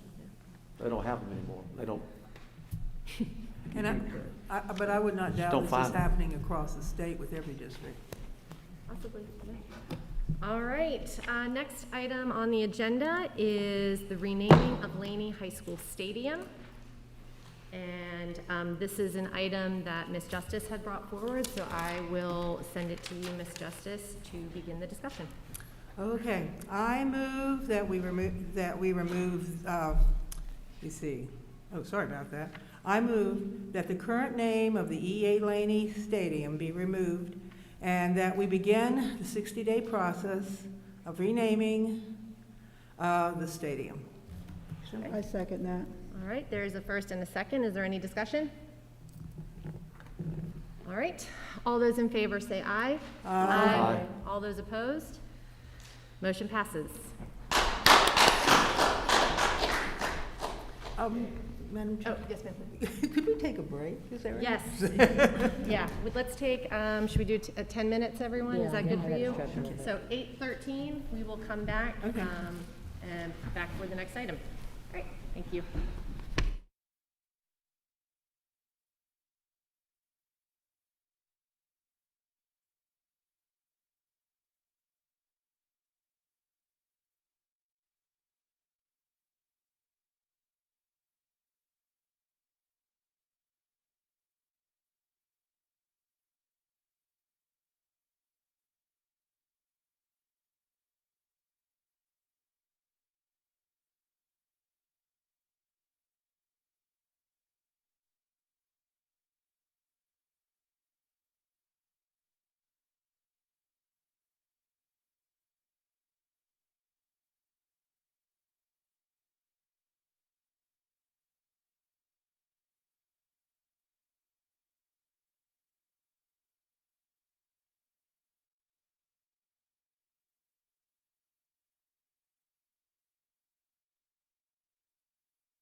Can I have all board members back to the dais, please? Completely blindly.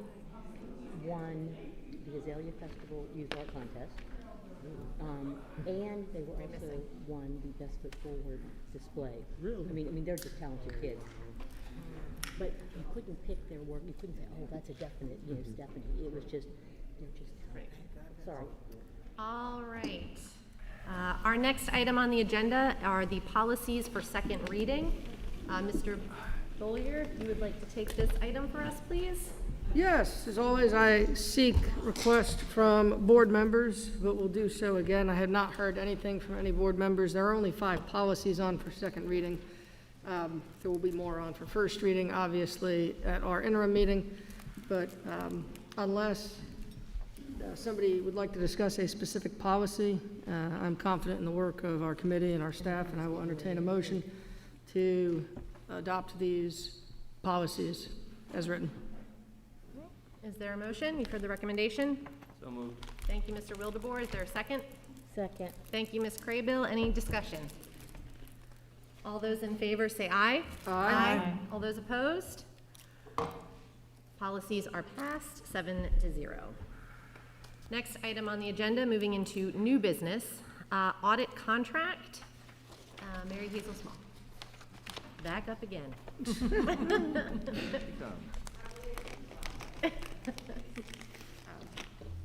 I recommend the board's approval of renewal of our audit contract with Cherry Beckert for audit services for the year ending June 30th, 2021.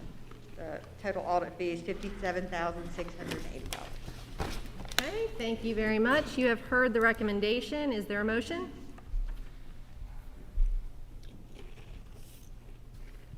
Is there a motion to approve? Yeah, I'll move to approve. All right, thank you, Mr. Bollier. Is there a second?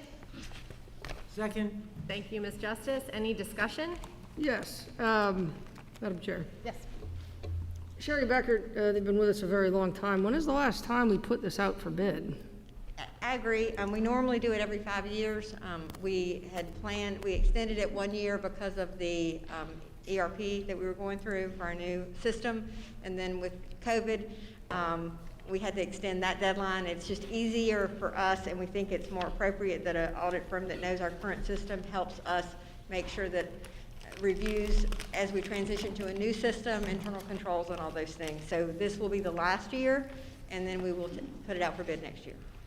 Okay, yeah, I'd definitely like to see it go out, because I do agree that the same company can, give us a better review sometimes, but fresh eyes are also a nice thing once in a while. So, yeah, I'd like to see it. But yeah, I'll vote for it. Okay. Can I, I think maybe it's because you're so far from the mic, but I keep having trouble hearing you. Are you far from the mic? No, I'm short. Yeah. I didn't mean it that way. These mics are movable, or yours not. Well, they can only do so much. I mean, you can't I don't have move go-go forward? gadget legs yet. But I said I wanted to know about the bidding process on Sherry Beckert and when the last time we put that out for bid was. Oh, okay. Now, I heard that. I will add, we certainly agree and recommend that we should put it out for competition, but all the audit firms, the local government commission keeps a list of eligible audit firms for us to use, and certainly they're on the list. So, okay. Any other discussion? All right, so the motion is to approve the contract as presented. There is a first and a second. All those in favor say aye. Aye. All those opposed? We have approved, 7-0. Thank you, Mary Hazel. Small, sorry. All right, next item up on the agenda under new business is the Cape Fear Collective Data Usage Agreement. With us tonight, we have CEO of Cape Fear Collective, Patrick Bryan, and Director of Programs, Megan Lewis, is also in the audience.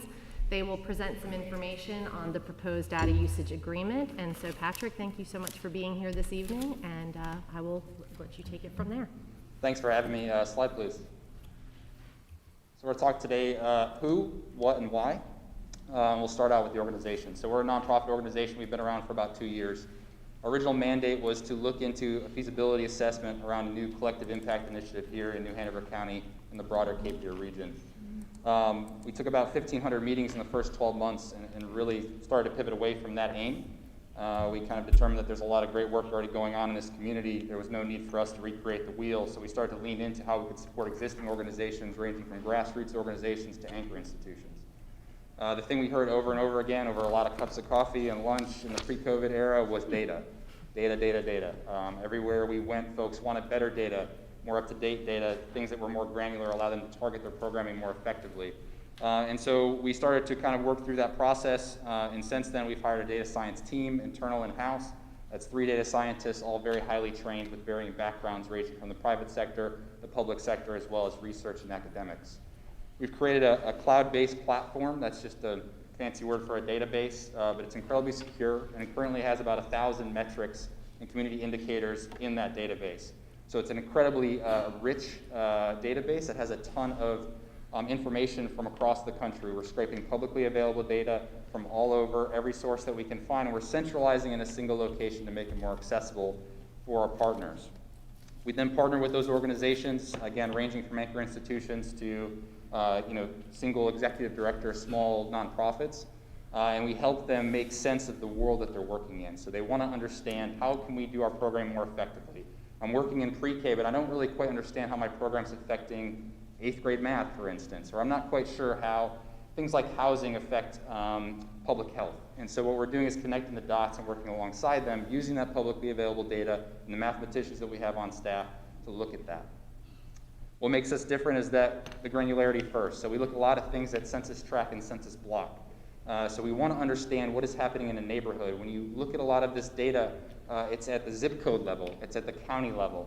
It's very hard when you have certain neighborhoods that are in the same zip code but are miles in proverbial miles and actual miles apart in terms of their lived experience. And so by getting down to census tracking, census block, we can really paint an accurate picture of what's happening in that community across multiple sectors. In addition to that, we also have the ability to do predictive analytics. So generally what you see in the space is descriptive. So what is happening today? What is happening now? Predictive analytics allows us to look out at 2030 and try to understand what's going to happen then, similar to the student benchmarking you all were talking about in the budget process. But we can do that across thousands of metrics, and again, at a census block level. That allows us to transition then into prescriptive analytics. So we want to do some type of intervention around 3rd grade reading, let's say. We can play with the numbers and understand how that intervention will affect the trend lines if we did nothing. And so it's a really powerful tool for you all to have in your toolbox. Currently, we have 17 executed data use agreements. These DUAs range from anchor institutions all the way down to small nonprofits. In some cases, those DUAs are mostly us providing data. In a few cases, they're then providing us data. We're working on private projects with them to help improve their programming. Next slide, please. So now to the what. So it's really critical to understand that what we're asking for here is just an administrative framework to transfer data. This doesn't entitle us to any data from you. We could ask you, hey, here's a cool data project we want to work on with you, and you could tell us no. All your data is controlled by you, and we don't want anything identifiable. So all this is a structure for us to transfer data responsibly. And again, we're only doing publicly available data, so we're really kind of doubling down on the data sharing protocols to ensure that we're really good stewards of your data. The other piece to that is that it's not just, an extractive process. So again, those thousands of metrics that we have already in the CDP, we want to provide that to you as well. There's going to be instances where we might have a partner who does healthcare who's interested in collaborating with you all on some other project around student health. This allows us to bring you together and have a safe place to transfer that data through so that you can execute the program that you desire. Next slide, please. So let's talk a little bit about the why. Our biggest thing for our community, we're not here to make recommendations on policy. We're not here to make decisions around programming. Our job is to try to help you all understand a little bit more about the communities your kids are living in. There is a large number, 600 or 700 active nonprofits in this community that really want to put the student and the child at the center of their work. If we can help them understand how the cross-section of housing or public health or the justice system intersect with actual education outcomes, you're going to have an interesting alignment opportunity with all of these other organizations who want to work alongside you and start to understand, wow, there's a correlation here between safe and healthy housing and how students perform, and their absentee rates, and suspension rates, et cetera, et cetera. So we're really excited about the opportunity to work alongside you. Again, this is really at you're in charge.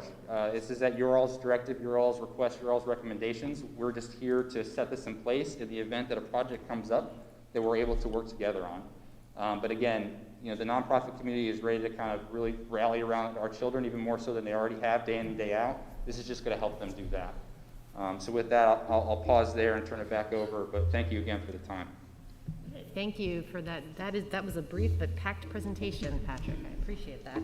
Are there questions from board members? Madam Chair? Yes, sir. Patrick, I did want to say I'm a big admirer of the work that the collective has been doing. You know, we all have better angels, and I feel like the collective gives tools to those angels and allows us to accomplish a lot of great work. So I'm really excited about this partnership and deeply grateful that it's been brought forward tonight. Thank you, sir. Oh, yeah, I have questions. I mean, ma'am. I put the question, because I don't know you, I've never met you before. I know that the chair said that you guys came in front of the previous board, but, you know, I saw this on the agenda and it was for a 5-minute discussion, but I guess you didn't realize you'd be here doing a presentation tonight. Ms. Walker, I asked them to come. They were not originally on this because this is like a standard, almost MOU that we've used before, so I didn't understand that there was going to be a I'm need for sorry, I the was presentation. speaking, I appreciate it, point of order. And the reason is, I put it on just a question, and I've got over 130-some comments. And so it just rose, it just made me think of more questions, and people were giving me ideas to ask. I mean, I like the idea, it looks really, really good. I guess I just got a little worried because people were coming to me with questions themselves. Absolutely. And I was getting very mixed responses, which I thought was interesting, because it's a lot of good work that you can do with this data. And we know in this day and age, data is a commodity. It's like, and the more that you get and the more, you know, you are the holder of all our data locally. I've seen, I think I've had people from the hospital tell me that you guys are partnering. So that's a lot of data. And I guess I was just worried that, well, when I looked at it originally, and I did speak to Ben before you did your interview, and I know he asked you additional questions too about it. And I guess when I saw personal and confidential, I know there's not going to be anything revealed at all. And this is supposed to be public data. That's correct. But is it something, you can't get it available somewhere else? Is it the schools are getting it quicker, or is that why you need it from? And that's a great question. And first of all, I appreciate the scrutiny, right? Because this is important. So certainly encourage the questions. So when we talk about publicly available data, you know, things like DPI or School Digger, the issue is there's often holes and it's incredibly messy. And so what we find is that it takes us months to unpack, and then we're actually really concerned with the validity of the data. And so we started to talk internally like, well, if we're going to publish any type of data from these sources about the school district that we don't feel is valid, we should come to the source and say, hey, we have some concerns around what's publicly what is out there, and go straight to you all and say, this is all publicly available data that you report, but if we can clean it a certain way, that's a lot more valid for us to do the analysis. So that's one big piece of it. But the other element to this is that oftentimes the granularity piece comes into question, right? So when we're looking at, say, countywide data, it's not as actionable at the neighborhood level.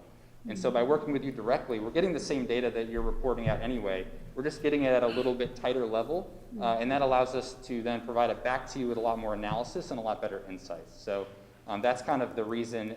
We've done this before with other organizations where if we had put in a FOIA request, what we would have gotten back wouldn't have been anything we could analyze, but by working alongside them, we transfer that data appropriately. We can provide a lot better insight back to that organization. And you'll make this data available to anybody that asks for it for free? Because I know y'all are a nonprofit, right? So. Yeah, so we won't, so if it's a partner and we're going point to point with you, we won't make any of your data accessible at all. So this would be a project-based, you know, process and partnership. You know, there could be a world where, you know, we started working on analysis and you all said, hey, we would like to put this data out there. Can you help us do the visualizations for that? But we certainly wouldn't put any data out there. The only data we do put out there is either stuff we have permission to do, or it's stuff we pulled from census or some other publicly available source. I guess I was just worried because I was looking at your website too, and it talked about investments and I guess international investment. What does that mean, the investment philosophy? Is there a higher goal for this data that you're collecting? No, so the two problems when we were out in the community, one was data, the other was capital. And this was kind of in 2 years ago, you really had two foundations here. And so one of the things that we started working on, and some of the work I had done globally, was around social impact investing. And so there is, and you're seeing this really take off across the United States, where you have things like impact notes, Caliber Capital, various nonprofit investment arms who are doing things like affordable housing. They're doing workforce development and different ways to do equitable student financing, small business investments. And so that's really what we're doing. We've kind of taken, right now all that funding is controlled at a national level. We're trying to bring it down in a nonprofit method to a local level so that we can distribute that funding. So we've done things like issue an impact note, and then we went out and protected 23 units of naturally occurring affordable housing. We're reducing rents, we're putting solar on, we're doing rehab on all those houses. So the data, in terms of like crossover, we use publicly available housing data to help us figure out what neighborhoods need protection in terms of gentrification, or we're seeing huge price spikes, how can we get in there? But from a school aspect, we would never use that data in terms of those investments. So there's a hard firewall between the two. We don't interact in school or education type programming. And besides that, we'd have to ask your permission to use it for anything else anyway. Right, and it's going to be protected. I mean, you say it's public data, of course, but I mean, I guess there's a clause in there about being confidential and protected data. Yeah. Is that the way you have to scrub it like you were just saying? It's a good question. So we treat the public data that you provide us in this kind of one-on-one relationship like it's confidential data. Unless you give us permission to put it into our community data platform or put it out publicly, we will never do that. So for us, you put your trust in us in terms of providing us that public data. We're going to lock it down, which is why the agreement is so robust for public data. We just really believe that this is important, and for us to even do this work, we have to be a trusted element in terms of how we handle data usage, and so that's why it is the way it is. Is there any way that you could come periodically and tell us what you're working on? Or I know I'd love to. Because we would love to know how it's going to impact our schools, because that's really, I mean, that's really where we want the data for. I'd be honored to. I'd be happy to come and periodically work through all of that, as well as some really interesting data in public health and housing that I'd love to share with you as well. Yeah, yeah. I guess can we set that up, and maybe you can get with the chair and maybe set up a periodic, presentation of things you're doing with us. I mean, is there last question? I apologize. Is there money involved? Like, because if you ask for data from the district, it's going to take them time to get it. I mean, it's man hours. I mean, is it too hard to get, or is it? It's a mutually, it's a mutual partnership. So there's no money changing hands. If you were to say, listen, like this data is too hard for us to pull, we'd certainly understand. You guys are working on a shoestring at times in terms of your analysts. So. We would understand that and kind of say, okay, well, let's put this on the agenda maybe for a year from now or 6 months from now, we can plan for that resource allocation. I know someone else had a question. I definitely believe in doing these good deeds. Yes, ma'am. And it's definitely across the country in many ways. It's been a benefit to many different organizations, this kind of setup. But what my concern is that it is an extensive agreement. And what you just said is that everything is public data. So why in the DUI, I believe that's what it's called. DUA, sorry about that. Why in the DUA is it necessary to put in the statement about the personal and confidential information being shared? If it's public, then that shouldn't be in there. So why is it in there? So we include that because we're not going to, let's say, DPI and scraping data from some open source, right? We're coming to you and saying, these are the things that you already make publicly available. Will you direct transfer them to us? In a lot of cases, we might be saying, hey, should we be doing this more often, right? A lot of times the public data you get is like 2 years old. And so it's not very actionable. And so we're having a relationship where we're transferring data in that way. We want to make sure that we're treating that data like it's confidential regardless of it, because it's coming from your organization to ours. But it comes across, and I'm not the legal expert, Ms. Stagner is, but it sounds like that you then have the right to receive personal data from us as a contract. We don't have any, you have all the control in terms of what you send us, so that's the first safeguard, and we would never ask for any type of confidential or personally identifiable data. But it's in the contract that you can. We're taking safeguards in order to ensure that any data transfer back and forth between us is treated as if it is confidential. So we're taking our public data, what would normally be a process there, and we're just trying to amplify the protection around it to ensure that your data stays safeguarded. The wording on that seems like it could be interpreted different ways legally. And I'm just concerned because it's even in there, because it is public data. Ms. Stagner, could you weigh in on that, please? Yes, if board members would look at page 3 of the DUA, under 3, there's a bold statement that says, notwithstanding anything to the contrary in this agreement, CFC shall not receive any personally identifiable information and will not perform any analysis using data that results in derivation of any personally identifiable information. So that means that the CFC will not be receiving anything that could identify a particular student, and it cannot use the data that is received, the de-identified data, in combination with other sources to try to identify a student. Okay, and that's what I needed. Thank you for that clarification. Okay, Mr. McMahon? Okay. Who's your contact person here? I usually go to Dr. Faust. Okay. Any other questions? Did you have one, Pete? I was just noticing in section 2 up here on page 2, that it does say, that the protected data means information maintained or transmitted in any form or medium that directly relates to a student or identifies the individual with respect to which there is reasonable basis to believe the information could be used. So is it that, or is it not that? I mean, I'm sorry, can you clarify your question, sir? again, the protected data on the Okay. second section, it Yes, talks sir. about identifies an individual. I But see, thought yes, you sir. said we wouldn't get any data like that from us. Is Yes, that- sir. So all we're doing here, like part of this as well is mistakes happen, right? So if we all of a sudden receive data transfer that we did not want, that had some type of identifiable piece of information in it at that time, Gotcha. that's a lot of the reason why we have some of the confidential and the the protected data sections in here. Gotcha. And so again, we're not requesting it under the agreement. We can't request it, Mhm. but we still include the legal framework to ensure that we're protecting all data, whether or not it's confidential or public. Well, thank you. All right, you have heard the information, and we have had some discussion. The recommendation is to accept the DUA. Is there a motion? Moved. Thank you, Mr. Bollier. Is there a second? Second. Any additional discussion? I just wondered, one last question. It says for 5 years. Does it have to be so long, and why so long? Could it not be year to year? Is it, I mean? That would be a good idea. I think it also says we can stop it within 30 days. Yeah. You can I don't know, terminate. I like the review periodically. I mean, Okay. I don't know. That's fine.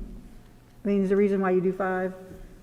Yeah, so we give you termination rights, so you can Okay. terminate the contract at any time. And the other reason is we find that we usually can't see movement in metrics for several years. And so what we're asking for is a long-term relationship to work through this process and start to build a data infrastructure that will start to show you movement on data metrics based on your interventions. And this information is going to help our nonprofits locally too, right? Because I feel like I don't want to leave them behind. There's so many that are trying to do good work out there. Yeah, absolutely. And that's what your goal is, right? To connect them, all the information for them. So I just don't want them to be left behind.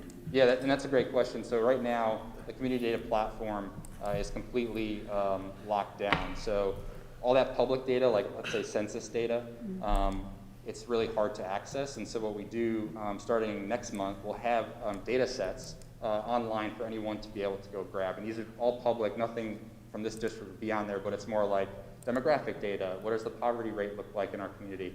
And so our goal is to really break down barriers of access to all organizations, big and small, to get their hands on this data. And we can also help them with visualizations, and then also how to help them define metrics for the program. And it would never be skewed in any way. It's just straight data and straight reporting, right? Because I know data can be manipulated sometimes. Not that you would. I'm not saying that you would. Absolutely. I totally understand what you're saying. Yeah, we're just here to kind of break those barriers down and present the data.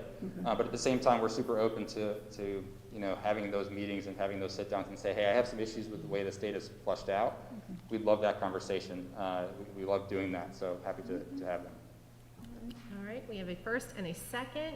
All those in favor of accepting the data usage agreement, say aye. Aye. All those opposed?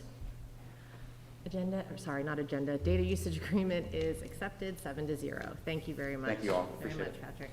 And thank you, Megan, also for being here. Look forward to the partnership. All right, next item on the agenda is the superintendent's report. Dr. Faust.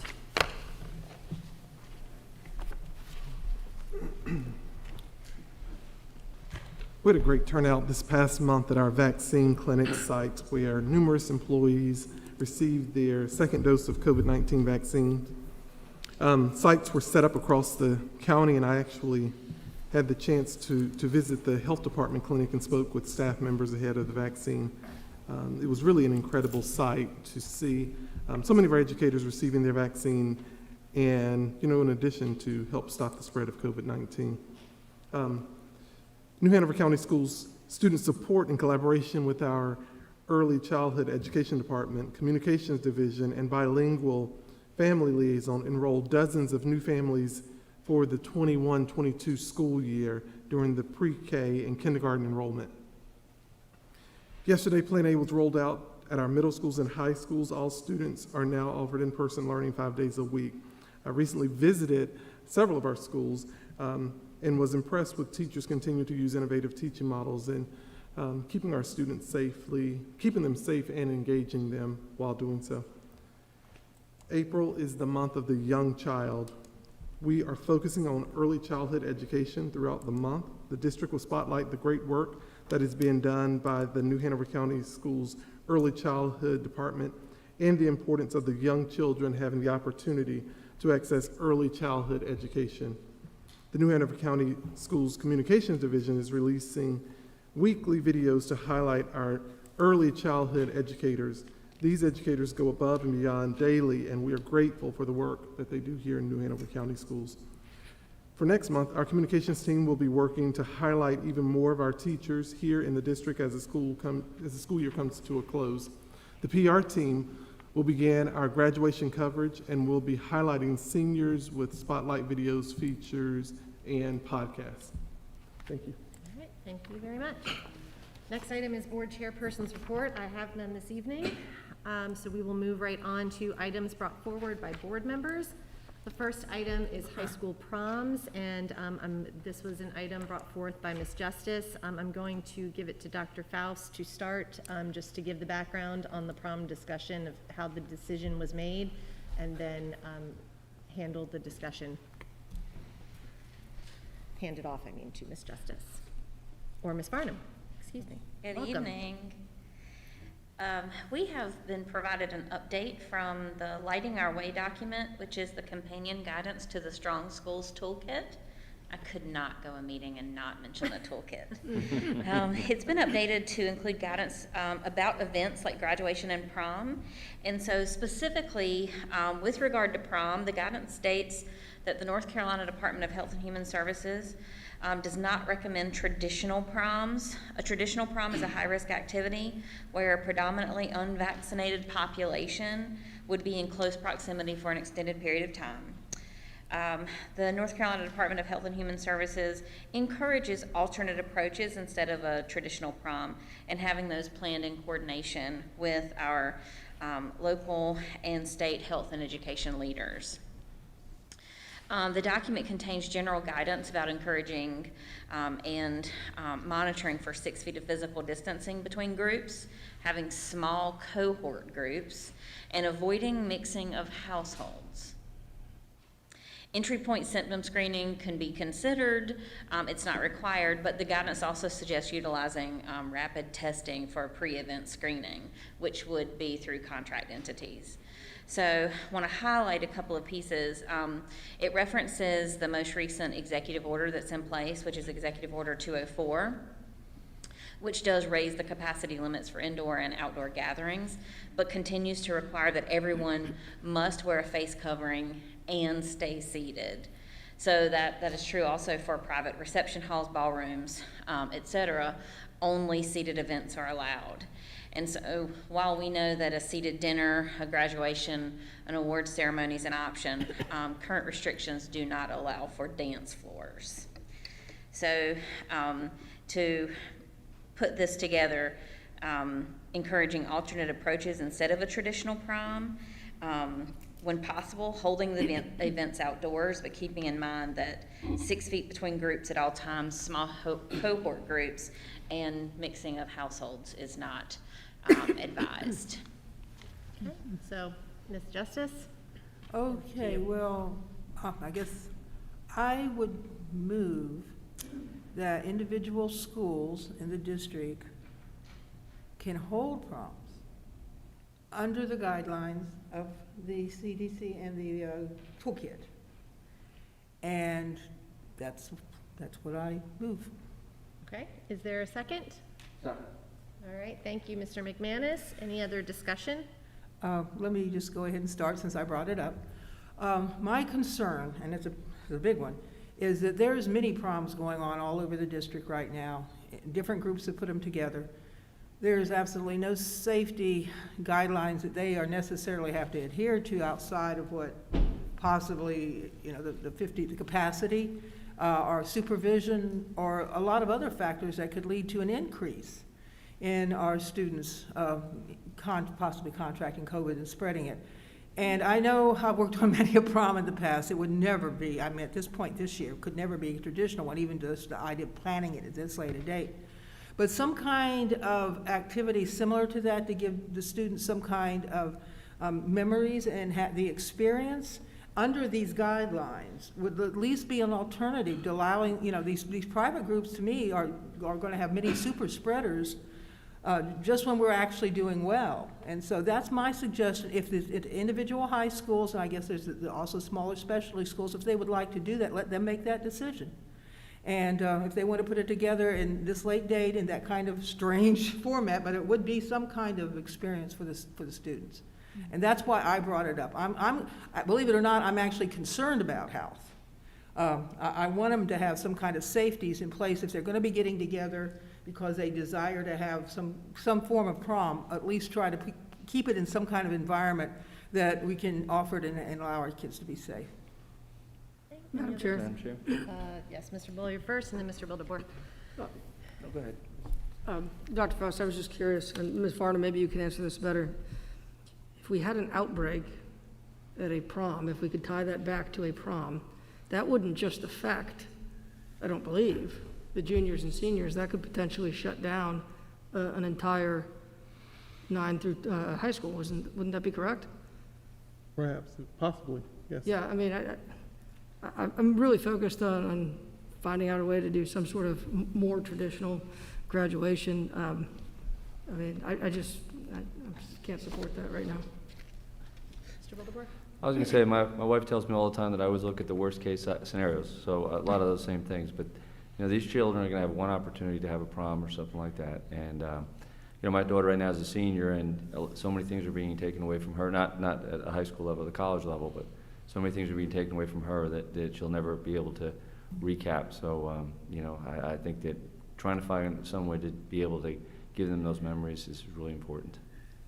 I just want to say, we're putting them all together anyway. I mean, they'll be masked up. I don't understand, like, you advocated for them to be all together in school, so, I mean, There's no against that. well, excuse me, but you're against this, and it's the same thing, so I don't understand. I mean, like, to Ms. Justice's point, let me finish, please, is that people are going to be holding them outside with no mask or anything, so, I mean, why not give the opportunity to do it safely if some parents would prefer that? It would be a danceless prom? So? I'm just asking, right? Sports is happening. A danceless prom with family members, because you can't mix households. Dr. Faust, let me ask you, what is the impact that this would do to high schools at this point? Well, I don't know. Did anyone survey the teachers? Because we have to have chaperones or survey the principals. Oh, that's true. What is the impact to the schools if this What did he were to? just say? Did anyone survey the teachers? Because we have to have chaperones. We have to have someone to do the prom. Well, that could be part of the planning. If the school decides to do it and ask and they don't get enough volunteers, and they can't do it. I mean, it would be voluntary, but it would be up, to the individual schools to see whether they could do it or not. That would be my suggestion. Anyone survey the principals? Pardon? Did anyone survey the principals? That's always my question. Yes, I'm doing exactly what's done to me. You picked up on it. Planning for prom takes months. And Well- I think, we're sitting here at April 13th, and typically proms are occurring this month and early next month. And with everything else that our schools are working through right now, is that something we truly want to put on our administration and teachers to pull together, I guess is my question. And I do feel that there is a safety issue. Obviously, I can support polling the principals and the teachers because without them, it's not going to work. But I think they need a chance to at least be involved. I mean, this would obviously be very modified and take a lot less work because, I mean, truly, you're right. I can remember planning for proms from, oh my goodness, the summer before. It's a big undertaking. Normally. I just think that when you modify something, you probably create a little more work, not less. Well, that's why I said, and then if they don't have enough volunteers, then they can't do it, but at least give them the opportunity to have the discussion. So the motion is to allow schools to make their own, the high school to make their own determination about Well, that's prom? what I said, and according to following the health department rules, because that's very important, otherwise, no. Okay, Ms. Dagner, is there any, do you have anything, you're looking at me, I just didn't know if there was something that you need to weigh in on. I don't have anything to add. Okay. I'm happy to answer any questions, but I don't have anything to add. All right, are there any legal implications?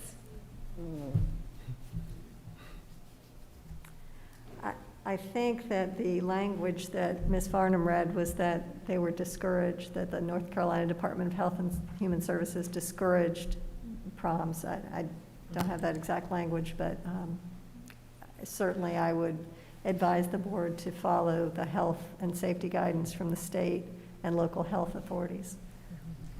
Okay. I'm just having a hard time comprehending how it took us 7 months to get our kids back in school, and then just when we think that we're coming over the hurdle, we want to have gatherings like this when we're not even allowed. And I mean, Julie had to jump through some hoops to get us 50 people in the room tonight. And we're adults who wear masks. And, you know, we had a visitor here earlier that didn't want to wear his mask. So how are we going to keep kids, you know, away from each other with their masks on?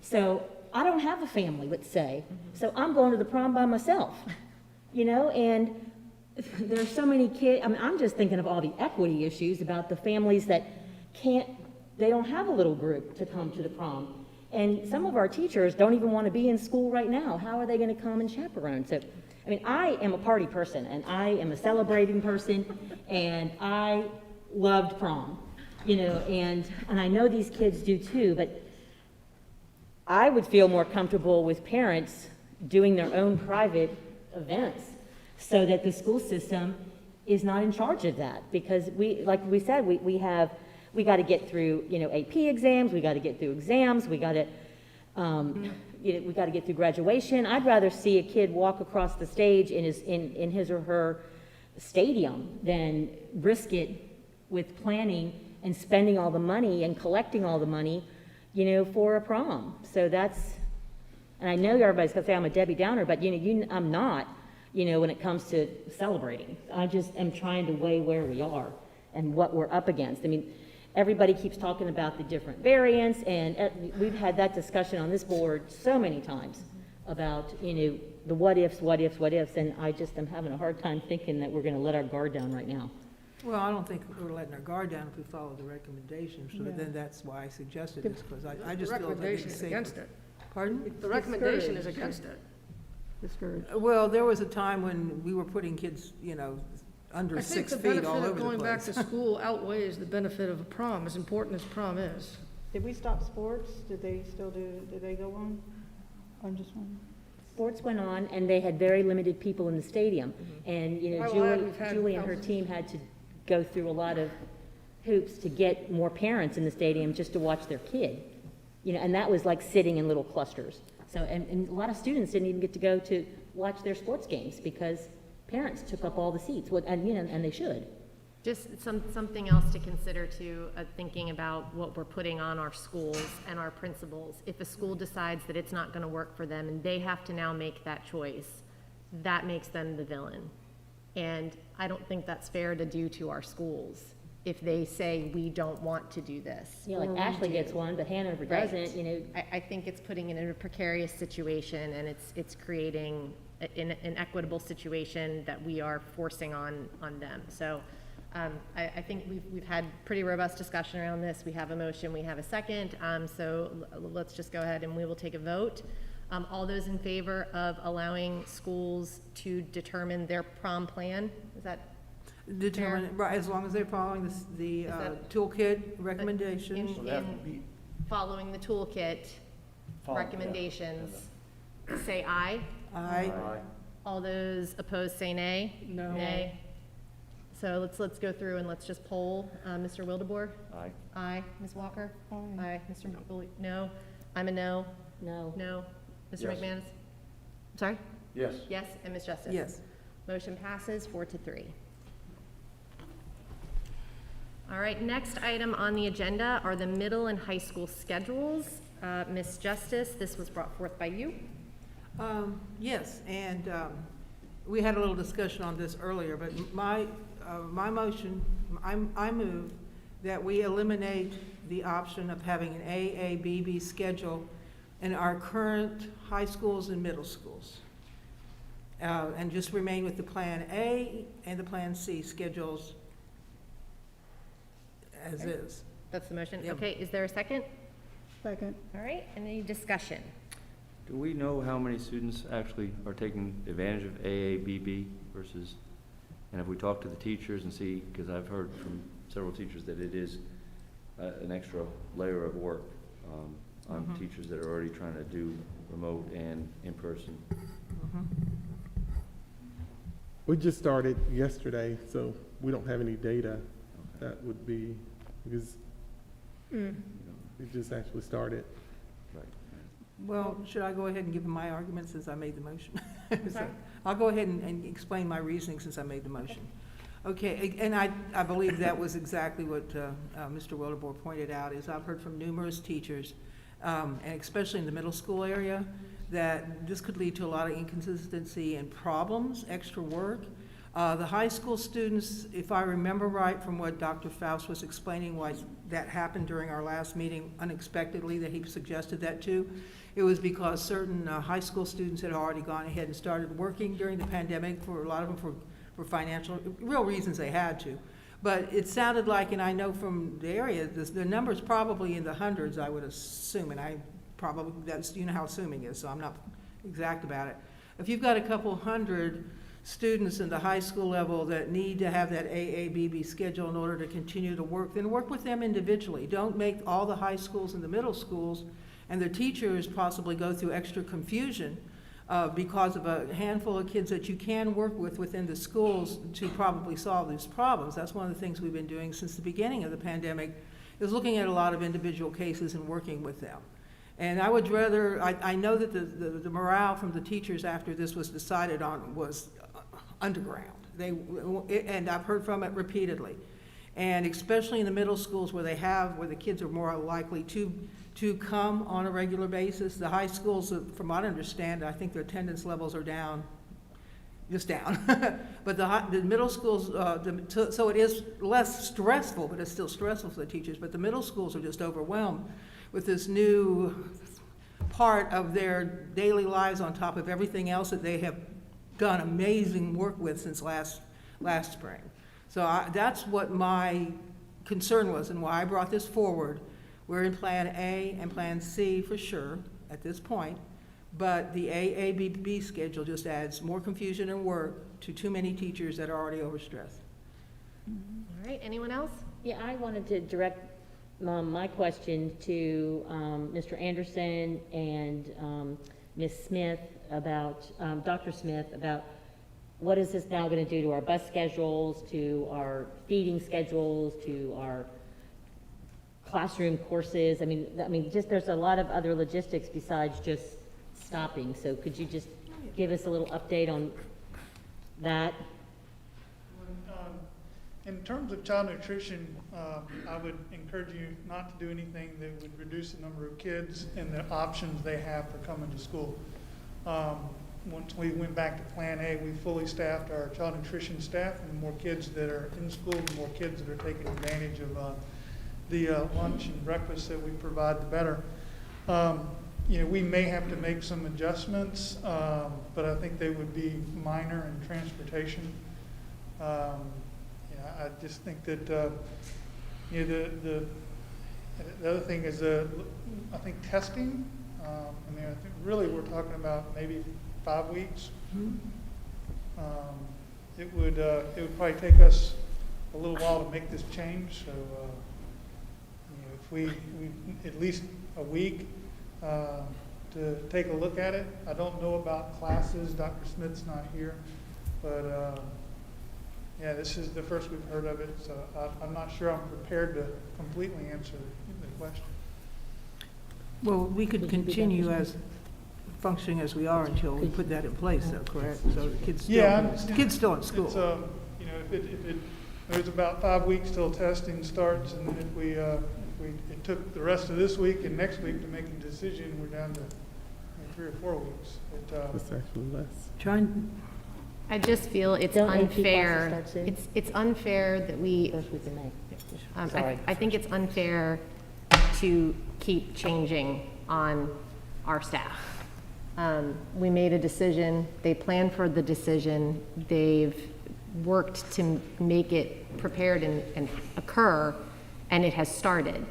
And we're in the final stretch of the school year. And making a change like this now, I just think, I just think we're putting people through the ringer, families and staff and students, by continuously going back and changing planning on them. well, and I agree, and I think we have done things that have been difficult because of the changing plans, and they haven't necessarily come from me, that's for sure. But this is driven, this comes from teachers. I'm telling you that right now. They're the ones that are concerned about the AABB schedule. And I think if they could have the situation go now for a week and then implement the A and C, that's their Ms. request to Justice, have. with all due respect, teachers were worried about Plan B. Teachers were worried about Plan A. And what occurred every time is we've made it work and we've figured it out. And so I understand that there may be discomfort, but we're on day 2. And so there's such limited time left in this year. Why make them change again a week from now? Because they requested it. I haven't seen an email. I get a lot of people that talk to me, a lot of us staff members, especially middle school teachers. I said they're the ones that are having the greatest trouble with this. I personally wish we would have had this discussion when it came up the first time, but we weren't afforded the opportunity to know all three were being offered and to begin with. So this is on this here agenda now because we wanted to talk about it before, but now we really didn't are forced to be able to talk about it because we never had the chance to do it. The motion was made, and if you disagreed with it, you can vote Oh, I did against disagree it. with it, but you could have at least, we could have included one. This is the thing about things being put on the agenda we don't get a chance to discuss beforehand. And this is on the agenda, we could have had numbers.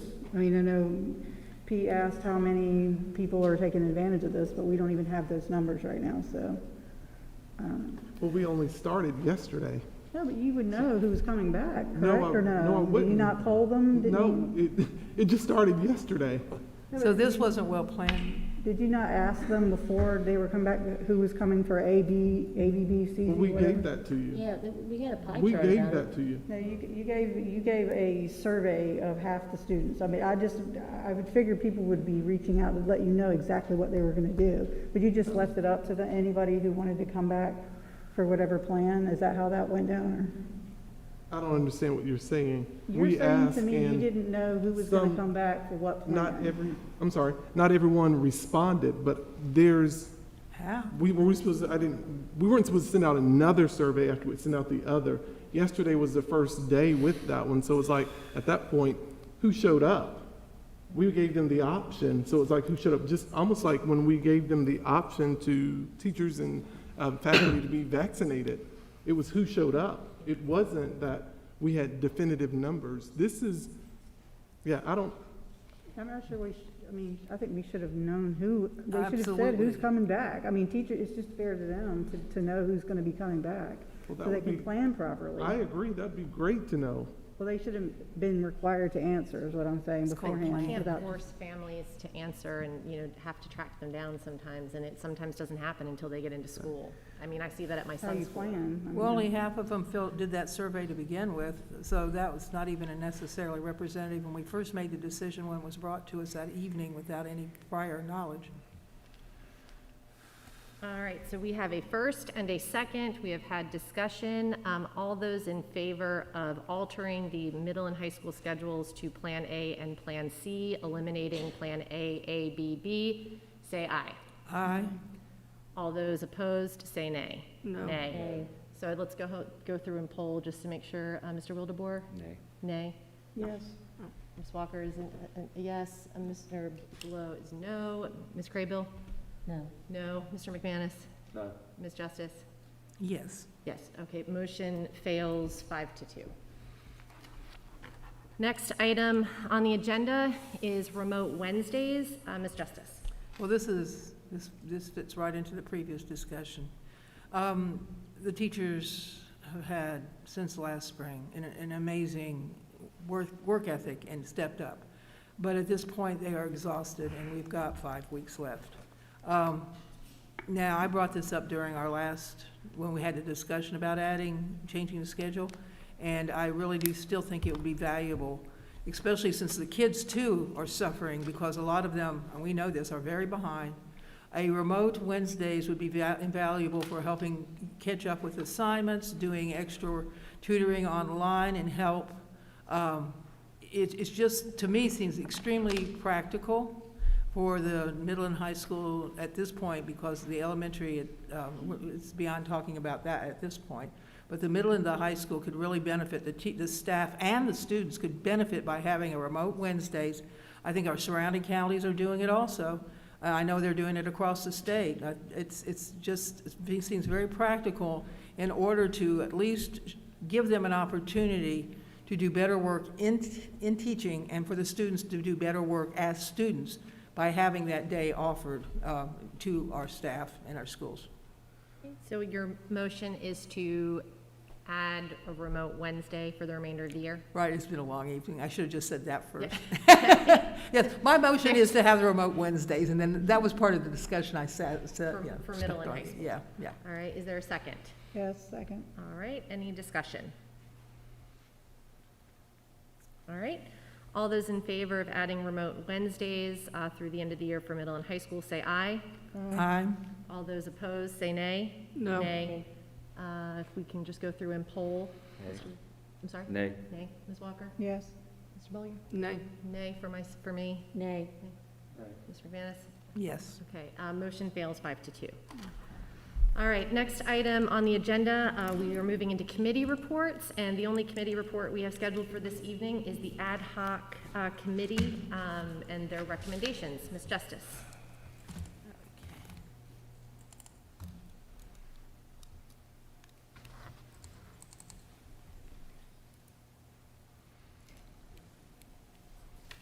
All right, I think this has been about 3 to 2 months ago, we started meeting because it was it was 2 months ago. It was very evident that the way our meetings were being conducted was exhausting, overly long, and at some point, probably after now, about 9:30 or 10, we really couldn't be making good decisions due to the length of our meetings and the type of things we had to tackle. We needed to do it in a more effective way. We've heard from other people.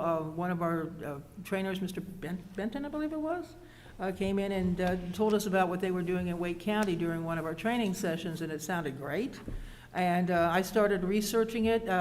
We decided during a meeting, right after probably the first several meetings, the first meeting, that it was not working the way it had been previously, and that we needed to change the meeting days, the amount of days, or whatever we decided on and to create a committee to look at all the different options in order to make the meetings more efficient and more effective for our district. And so we met probably 3 times, and it was very focused. And I think we came up with a good result, looking at other school districts and how they operate across the state. And most of this is based on, I guess you could say, putting together the ones that had these different ways of offering their meetings. All of them had 2 meetings a month, and that was one thing that we did that is predominant across the state for the large districts, 2 meetings a month. And if you look at the document that I supplied was the final outcome of the ad hoc committee's suggestion. And I'm bringing it now to you to approve. This is different from our agenda, than our policy, but we knew that was going to happen. So we had gone ahead and just recently passed a policy for agendas because we had to keep moving along with what we were doing. But this would be a new, if we approve this would be a new format in a couple different ways that we would have to go through the policy committee to create a policy on this and approve. But this is the first step in that. And there's also another component that I have not yet brought up, and that has to do with the day of the week that we're talking about meeting differently than we are now because it conflicts with some governmental bodies. I would like to go ahead and wait on that because that's the two separate issues, I think. So right now, just focusing on the change in the type of meeting schedules we would have. And if you want to look through this, I'll go ahead and go over briefly. The recommendations for the meeting schedule and agenda are the following. Having 2 meetings a month, as I said, which weekdays of the month to be determined as a separate agenda item. We will come in at 4, have a work session from 4 to 5. These are less formal opportunities for the school board to discuss issues, receive reports, and provide guidance to the superintendent and staff. For example, I will use what happened tonight, the presentation, the budget presentation, the presentation about the DUA. Things like that can be presented outside the evening meetings part and earlier in the day instead. So a lot of people that would come in that want to see, I guess you could say, the meat of what we're doing, could have, don't want to attend the work session, that's fine. They could do both, or they can watch it on, we have it on video also. So there's multiple ways of people to getting the information. It's all public, but it's also more effective, so we won't be here until midnight or 11 o'clock at night. So we'd have the work session first from 4 to 5, then we'd have once more our closed session. And it's better to do that earlier, as we all know, because there's things that we have to discuss in a closed session pertaining to things like personnel and situations like that. So when we come out and present it to the public, we'll just be voting on it and not discussing it because that's privileged information. So we'd have the work session from 4 to 5 and say that we didn't have to, the closed session from 5 to 6. Say we didn't have that much to go over, then we could just end that short, maybe have a lunch or something, a break, and then come back at 6. 6 would be the more formalized session, starting at 6 o'clock. And here's a sample of the agenda for the formalized session. That would be, let me see, I've got the 2. Okay, for the work session, see there's 2 different sections about the agenda process. For the work session, it would be a call to order, a roll call, and then the Head Start report could be presented during that time also. We've talked about that before. Information, like we just said, budget, new programs, facilities. Committee reports can be offered like I'm doing right now, and then any correspondence. And part of this is because we have our senior staff that's worked all day, and this would be the time, most of the time, they'll be doing their presentations, sort of like flowing in from their work day into here. And that would be a lot more effective for them also. So that would be going on during the work session. Then we'd have the closed session, and then breaking out the closed section at 6, we'd have the regular. This is pretty much similar to the other agenda, except the things that for the work session have been pulled out. You have the call to order, invocation, pledge of allegiance, national anthem, and posting of the guards. This has been a very odd year. We're doing things a little differently than we had in the past couple years. Approval of the minutes, recognition of achievement, call to the audience. Consent, and here's another thing, the call to the audience, there's been some concerns about it being split up because of our long meetings right now, and that's basically almost the only way sometimes we can get this done properly. Now we've got 2 times a month where we can do this, and we would not have to worry about that concern, so that people have the opportunities to speak, and we'd be earlier in the day, and it wouldn't be such a strain for us to have the meeting go with when we have all them that many people signed up. They'd have 2 separate opportunities. You got consent items, then old business, which would be action items most likely. Some new business isn't, so I left action off. A superintendent's report, board chairperson's report, board members' report, then announcements and adjournment. And that would be a lot less burdensome than what we've gone through tonight. Also, the concern is if people want to come in and participate as a public, most of them work until 5 or so. Getting here at 5:30 can be a crunch time. And the main time people want to be here, say if they got kids that are doing part of the recognition, the parents want to attend, which we could do that a lot in a year that doesn't have COVID. We will be doing that more often. And that will give the parents an opportunity to be here at 6, and other people that are interested in whatever it is that we're working on to be here after they get off work. So it would increase public participation, in my opinion. That's why moving the time to 6. Also, I've talked to a couple board members, and originally we were talking about doing 3:30 to 5:30 and starting like that regular time, but it was like 3:30, but for some reason 4 isn't as bad. I don't know why, but that's the perception. So that's an explanation. Does anybody have any questions of what the committee? Yeah. Ms. Justice, thank you for your hard work on this first off. But what, can you define exactly what the board members' report is for me, please? That's something that wasn't on our other agenda, but I've seen other districts do that. Okay. And somebody would. What is it? It's literally like, Chair Adams said that she doesn't have anything tonight. Well, you could, most of us may not, but there might be something of interest that we might want to share with the other board members. Does that help? Mm-hmm. Thank you. Yeah. Ms. Justice, first of all, we never discussed board members' report as a committee. I know I didn't put it in my piece. We have correspondence, and that's where board members, that's where I've typically given updates or things like that. I don't like board members' report. I don't know what that is. Well, I mean, that's why we're discussing it now. Was this voted on and recommended by the committee, I guess? The one, that was, and he picked up on the one thing that we did not look at, and I found that, I didn't find it, that was in several different, and, that's why we're discussing it right now, but we did vote on having it come here. I was taking notes at the time, so I didn't have it out there, but we all agreed on our discussion that it was, that was a good format to follow. All right, other questions or discussion? Got a question. So if there's any one part of this that we don't like, we vote no? Or are we going to dissect it? Well, Point of order, Madam Chair. I do not believe that, and Ms. Stagner can correct me, I do not believe that that agenda format really requires any deviation from our current policy. The only action item I think would be and we've already said we're not going to do 2 separate meetings a month in policy. It will just be practice. And I think the one thing would be the changing of the days. But I believe that this would format fine. I don't believe we'd have to change our policy to adapt this. Well, see, I did not know. I'm not the policy expert. I said I was assuming that after we adapt this, No, I don't we believe don't, so. that's fine with me. I believe we can just put it into practice. Well, One I second, can't, let's- I'm sorry. Ms. Stagner, if you could speak to that, please.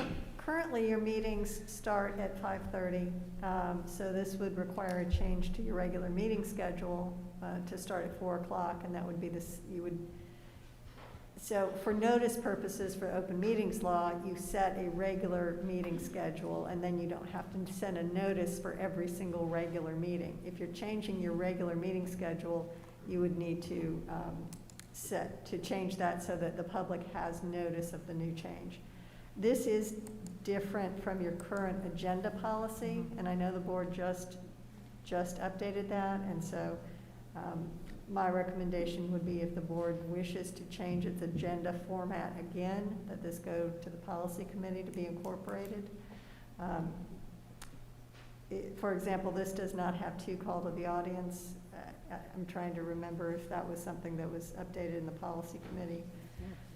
But Well, aren't we only required by statute to have called the you're only audience at required one by time a month? statute to have it 1 time a month, so this would be, again, it's. But would we be can a add it change. more if we, on a second meeting if we wanted to. You can certainly add one, yes.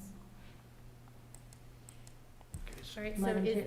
yes, Ms. All right, so I am not in favor of moving us any earlier than what we're doing right now, because some of us have jobs that we have to be at that I can't get away from on a regular basis. And I'm just worried that all this is doing is moving the clock. We're just gonna start earlier, but we're still gonna last 5 hours. I'm gonna use this meeting as an example, we started at 6:30 and we had a smaller agenda because we already knew we were gonna move some things to the second. But if we didn't have a heavy packed load, then we wouldn't have had 2 meetings. So, I am not in favor of starting any earlier, and I am not in favor of moving different things around. Like a work session is not where we have committee reports. It is, I don't think, personally.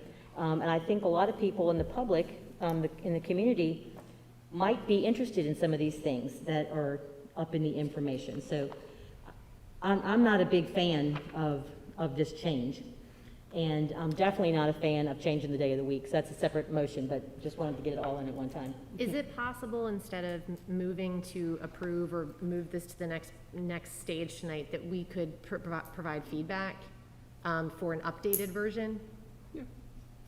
To the I have no committee? problem with that. And I don't either, but I just wanted to answer Ms. Craybill's, a couple of her concerns. For one thing, we started at 4:30 today, not 6:30. We had a work session, even though it was a closed session. That's the kind of thing we would be doing on a regular basis. Right, and that wasn't good for me. That's what I'm just saying, is at that, my personal opinion, and we had a 2-hour work closed session, which we don't normally have. We would start at 5:30 for that part, and 6:30 for the meeting, for the open session meeting. Well, so you're saying individually it's a problem for you, but then if we did this on a regular basis, we would be ending earlier on a regular basis, and that would be, that's been a concern for other people. So you can't make everybody happy, and that's the reason that we had this committee. And I'm just trying to come to some way to have it done so that it works functionally. And other districts do have their committee meetings and all these different information sessions during the earlier part of their during their work session part, and the public can come in and watch. They can watch it on video. So that answers the questions you had concerns about. Yeah, I do understand Stephanie's concerns, and I think if we can't get our work done in 8 hours in a month in a public meeting and an interim in the public meeting, we have to do some self-evaluation. I mean, lengthy debates that just spin around in circles. We have to do some self-evaluation as a board. I know Ms. Craybill mentioned it, and I absolutely support, and I know Mr. McManus might just jump out of his seat. We should not be having public meetings that last longer than 4 hours. If they do, everything else gets moved to the interim meeting, and that's that. Well, that's because we don't play well together after about 4 hours. Yeah, because we need to leave early. That seems like your play limit is about 4 hours, and it's mine as well. So Well, we're going to get there tonight, hopefully, because Absolutely. it's almost Well, 9:30, absolutely. 3 hours of And board stuff. And one of the things, too, since Wake County was the one that was pointed out to us originally, I checked with they usually are out by 8 or 8:30. So if they start at 4 and they're out at 8, then that's 4 hours. Or 8:30. Ms. Justice, there's a lot of items on here that I really like that you guys are proposing, but I do think that there is some feedback that Okay, members, yeah, I and think, that's wanna what we need to provide. look at. We can reconvene. Should we send them to you as the chair, just our thoughts on what was presented this evening? Absolutely, please do, yeah. Move it to the interim meeting? Sure. And the follow-up discussion? Does that work Can for I the board? add one thing? I think that, and I do definitely agree that the work session is I think that's a big, valuable part. Can't speak, see, it's late at night. But like Pender County, they use it, and they get a lot of their meat and potatoes done there. And it is an open meeting where anybody can come in, so it's not anything closed. But I think, that piece for sure is very, very valuable. Mr. McManus, you had a comment also? I agree with Mr. Whittemore. Okay. All right, so no need for action tonight? Did you want to, sorry, Madam Chair. Didn't you make the motion? Are you making? Well, I can withdraw the motion, and we can, by the way, I'm sure Crystal's, Ms. Bowie's taking good notes, and if you could send that, we can reconvene as an ad hoc committee, and we can go through these concerns that we have. Because I want everybody happy with this. This is, we all do, and I want us to be more effective. So if the board could send you, when would you like feedback? Sure, please do. Okay. Please do. Within the next 48 hours? Yeah, because what is today, the 13th, and the interim meeting is going to be on the 20th. So I'd have to make sure everybody can meet as an ad hoc committee, and because we have to get all of our schedules together. Okay. Sure. Thank you. Thank you. All right, next item on the agenda, go back to my other screen here, is correspondence. Does anyone have any correspondence they would like to share? No? All right, moving along to the call to the audience non-agenda items. First up, and thank you all for staying for the new process. First up is Gail Major. Gail Major. I'm gonna try not to mess this name up. Jonathan Uzakati? He's not here. He left, okay. Lindy Ford. She left. Ford. Amanda White.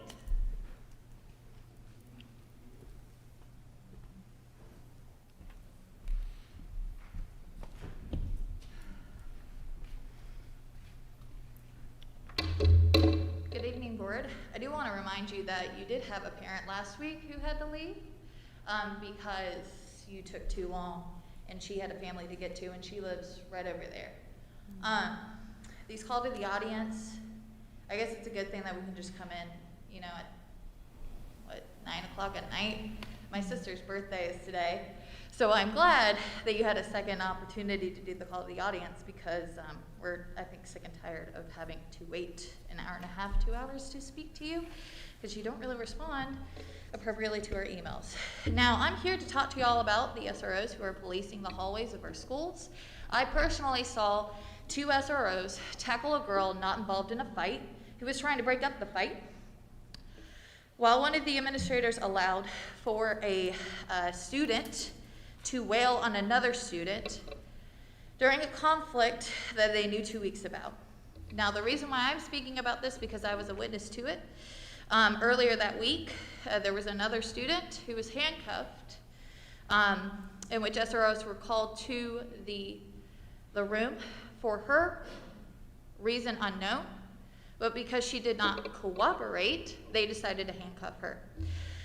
Later that week, 3 days later, 4 girls were handcuffed, 2 in the fight, 1 girl that tried to break up the fight who got pinned down to the ground, and another girl who was very concerned about her friend who had gotten pinned to the ground by 2 SROs.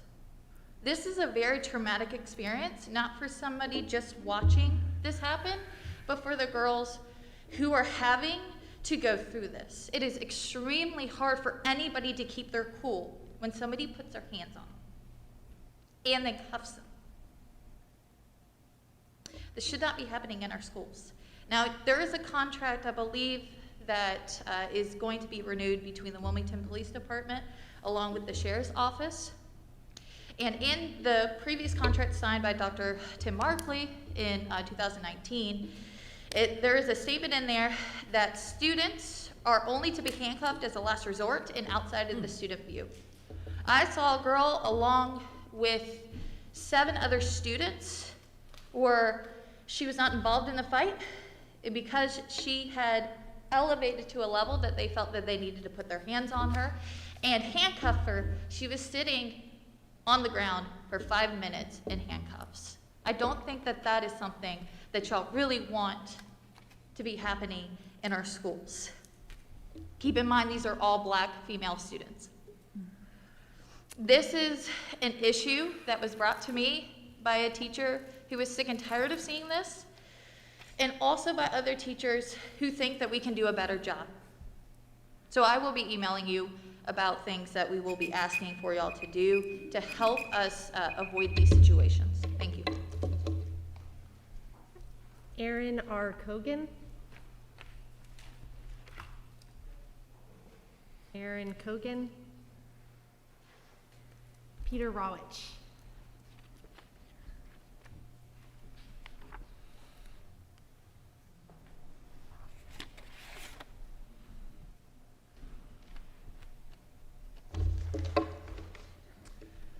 Tonight, I'll speak to you again about your policy on school suspensions. Last month, the board approved policy 4300 with this new sentence: school administrators will utilize positive behavior support alternatives to suspensions and only use out-of-school suspensions as a last resort. It seems that not all of the administrators got the memo. Since you approved the policy, there have been at least 3 incidents where it appears that students were suspended as a first resort. This is unacceptable. I've already sent you and Dr. Faust details about those incidents. It's also my understanding that they have been reported to the Ethics 360 site, where I hope they'll be investigated. There's a video clip of an incident at one school. It shows two students tussling outside of the building. Two administrators can be seen trying to separate the students, and then the two school resource officers arrive. The SROs can be seen aggressively pushing a third student against a wall, a student who is trying to help separate the fighting students. In the end, those three students, plus a fourth student, were handcuffed and suspended for 3 days. There were no weapons involved, no serious injuries, and no flight risks. So why did the SROs handcuff those students as criminals for a minor violation? It's shameful. I'm wearing toy handcuffs, and yes, they're uncomfortable and unwarranted. I can only imagine the humiliation and the trauma that those students experienced that morning. Now, I understand the SROs are not your employees, but these are our students in our schools. The actions of the SROs occur under your watch. Even when students break a rule, they must be treated with dignity and respect. Administrators must know positive behavior support alternatives are the first interventions, and out-of-school suspension is the last resort. Thank you.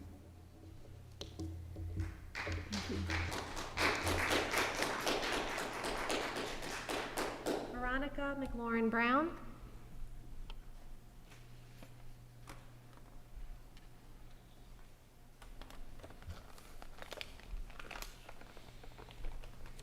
Good evening. I'm going to take a second, but because that brought me to tears. The Board of Education begins its meetings by asking the audience to join them in reciting the Pledge of Allegiance. The last 3 words of that pledge are justice for all. Has the New Hanover County school system fulfilled its pledge for justice for all students?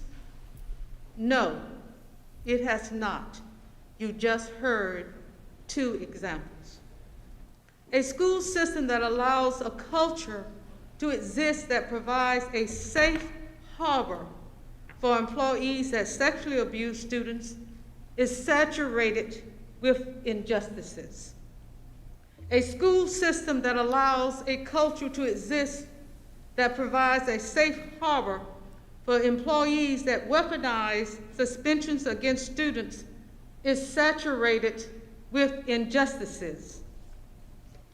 You know the harmful effects of suspensions on students.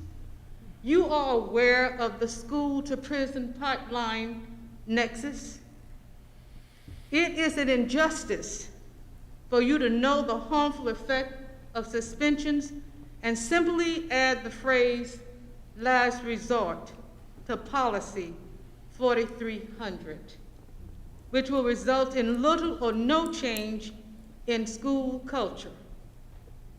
When you really realized the cultural and generational nature of the sexual abuse issues in our school system, did you act swiftly and decisively to protect our students from being sexually abused? Yes, you did when you realized it. Now it is time for you to act swiftly and decisively to end the oppressive and harmful practice of out-of-school suspensions, because it too is a form of student abuse. Revise policy 4300. Give Dr. Foss the mandate and resources that he needs to end out-of-school suspensions. Stop throwing children out of school who still believe in Santa Claus, the Easter Bunny, and the Tooth Fairy. End school suspensions for pre-K to second grade. Do it now. Demonstrate that you understand that out-of-school suspensions are like a knee on the necks of our children, suffocating them, killing their hopes and dreams. Thank you.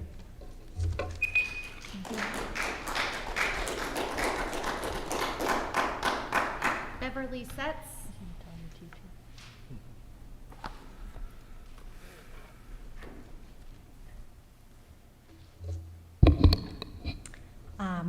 Dr. Faust, these are basically directed to you. You joined New Hanover County school system in September of 20. On February 25th, 21, a contract was entered into with Sophic Solutions, and it was finalized at that point.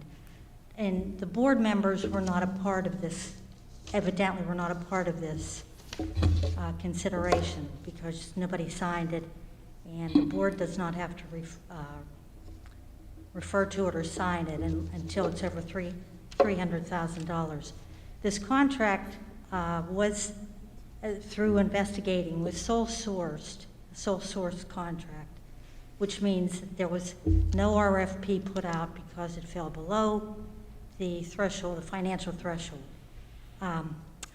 The taxpayers have paid $17,000 for what the critical Sophic Solutions promotes critical race theory. And I don't know if any of you or any of you parents are aware of critical race theory, but it's where the white students are considered racist, and the curriculum is based on that, and the students are immersed in this thinking. And I found in the budget, listening to the budget presentation, that you've added a $100,000 position for the director of curriculum. And I'm assuming that director of curriculum position will be put in place to further enforce critical race theory, immersing our students in that racist, or not racist, in that socialist and Marxist theory, and it truly is. Because of, instead of advancement based on individual merit, CRT recommends an exclusive focus on race for educational advancement. And can you tell me if the parents were advised of any of this before the Finance and Budget Committee entered into the contract? And Dr. Faust, when you were in Texas and Kansas, did you introduce Sophic Solutions to either of their curriculums? Call to the audience doesn't allow us to speak back, Ms. Setz, I'm sorry. Okay, I'll send you an email. I'd be interested to know. But if you parents are not aware of it, please look it up. Critical race theory, your students are being force-fed this socialist agenda. Thank you. Okay, our last speaker is Dorian Cromartie, I believe. Dorian Cromartie. Okay. That concludes our non-agenda call to the audience. Next item on the agenda are announcements, and the subject for this is the Workers' Compensation Settlement Agreement. The case of Whitaker versus New Hanover County Board of Education, IC number 19-034762, has been settled on behalf of the board for payment in the amount of $50,000. A copy of the settlement agreement will be maintained in the board's records. Last item on the agenda, adjournment. Is there a motion? Moved. Thank you, Mr. Bollier. Second. I'm sorry, did I miss something? No, I was going to say, didn't you want to announce any meetings that are coming up prior to the 20th? Like Title IX committee on Monday the 19th? It's not on here tonight. So, Okay, sorry. Sorry. Okay. We have a first. Is there a second? I'm sorry. Second. Thank you, Mr. Wildeboer. Any discussion? All those in favor say aye. Aye. All those opposed? Motion passes. We are adjourned.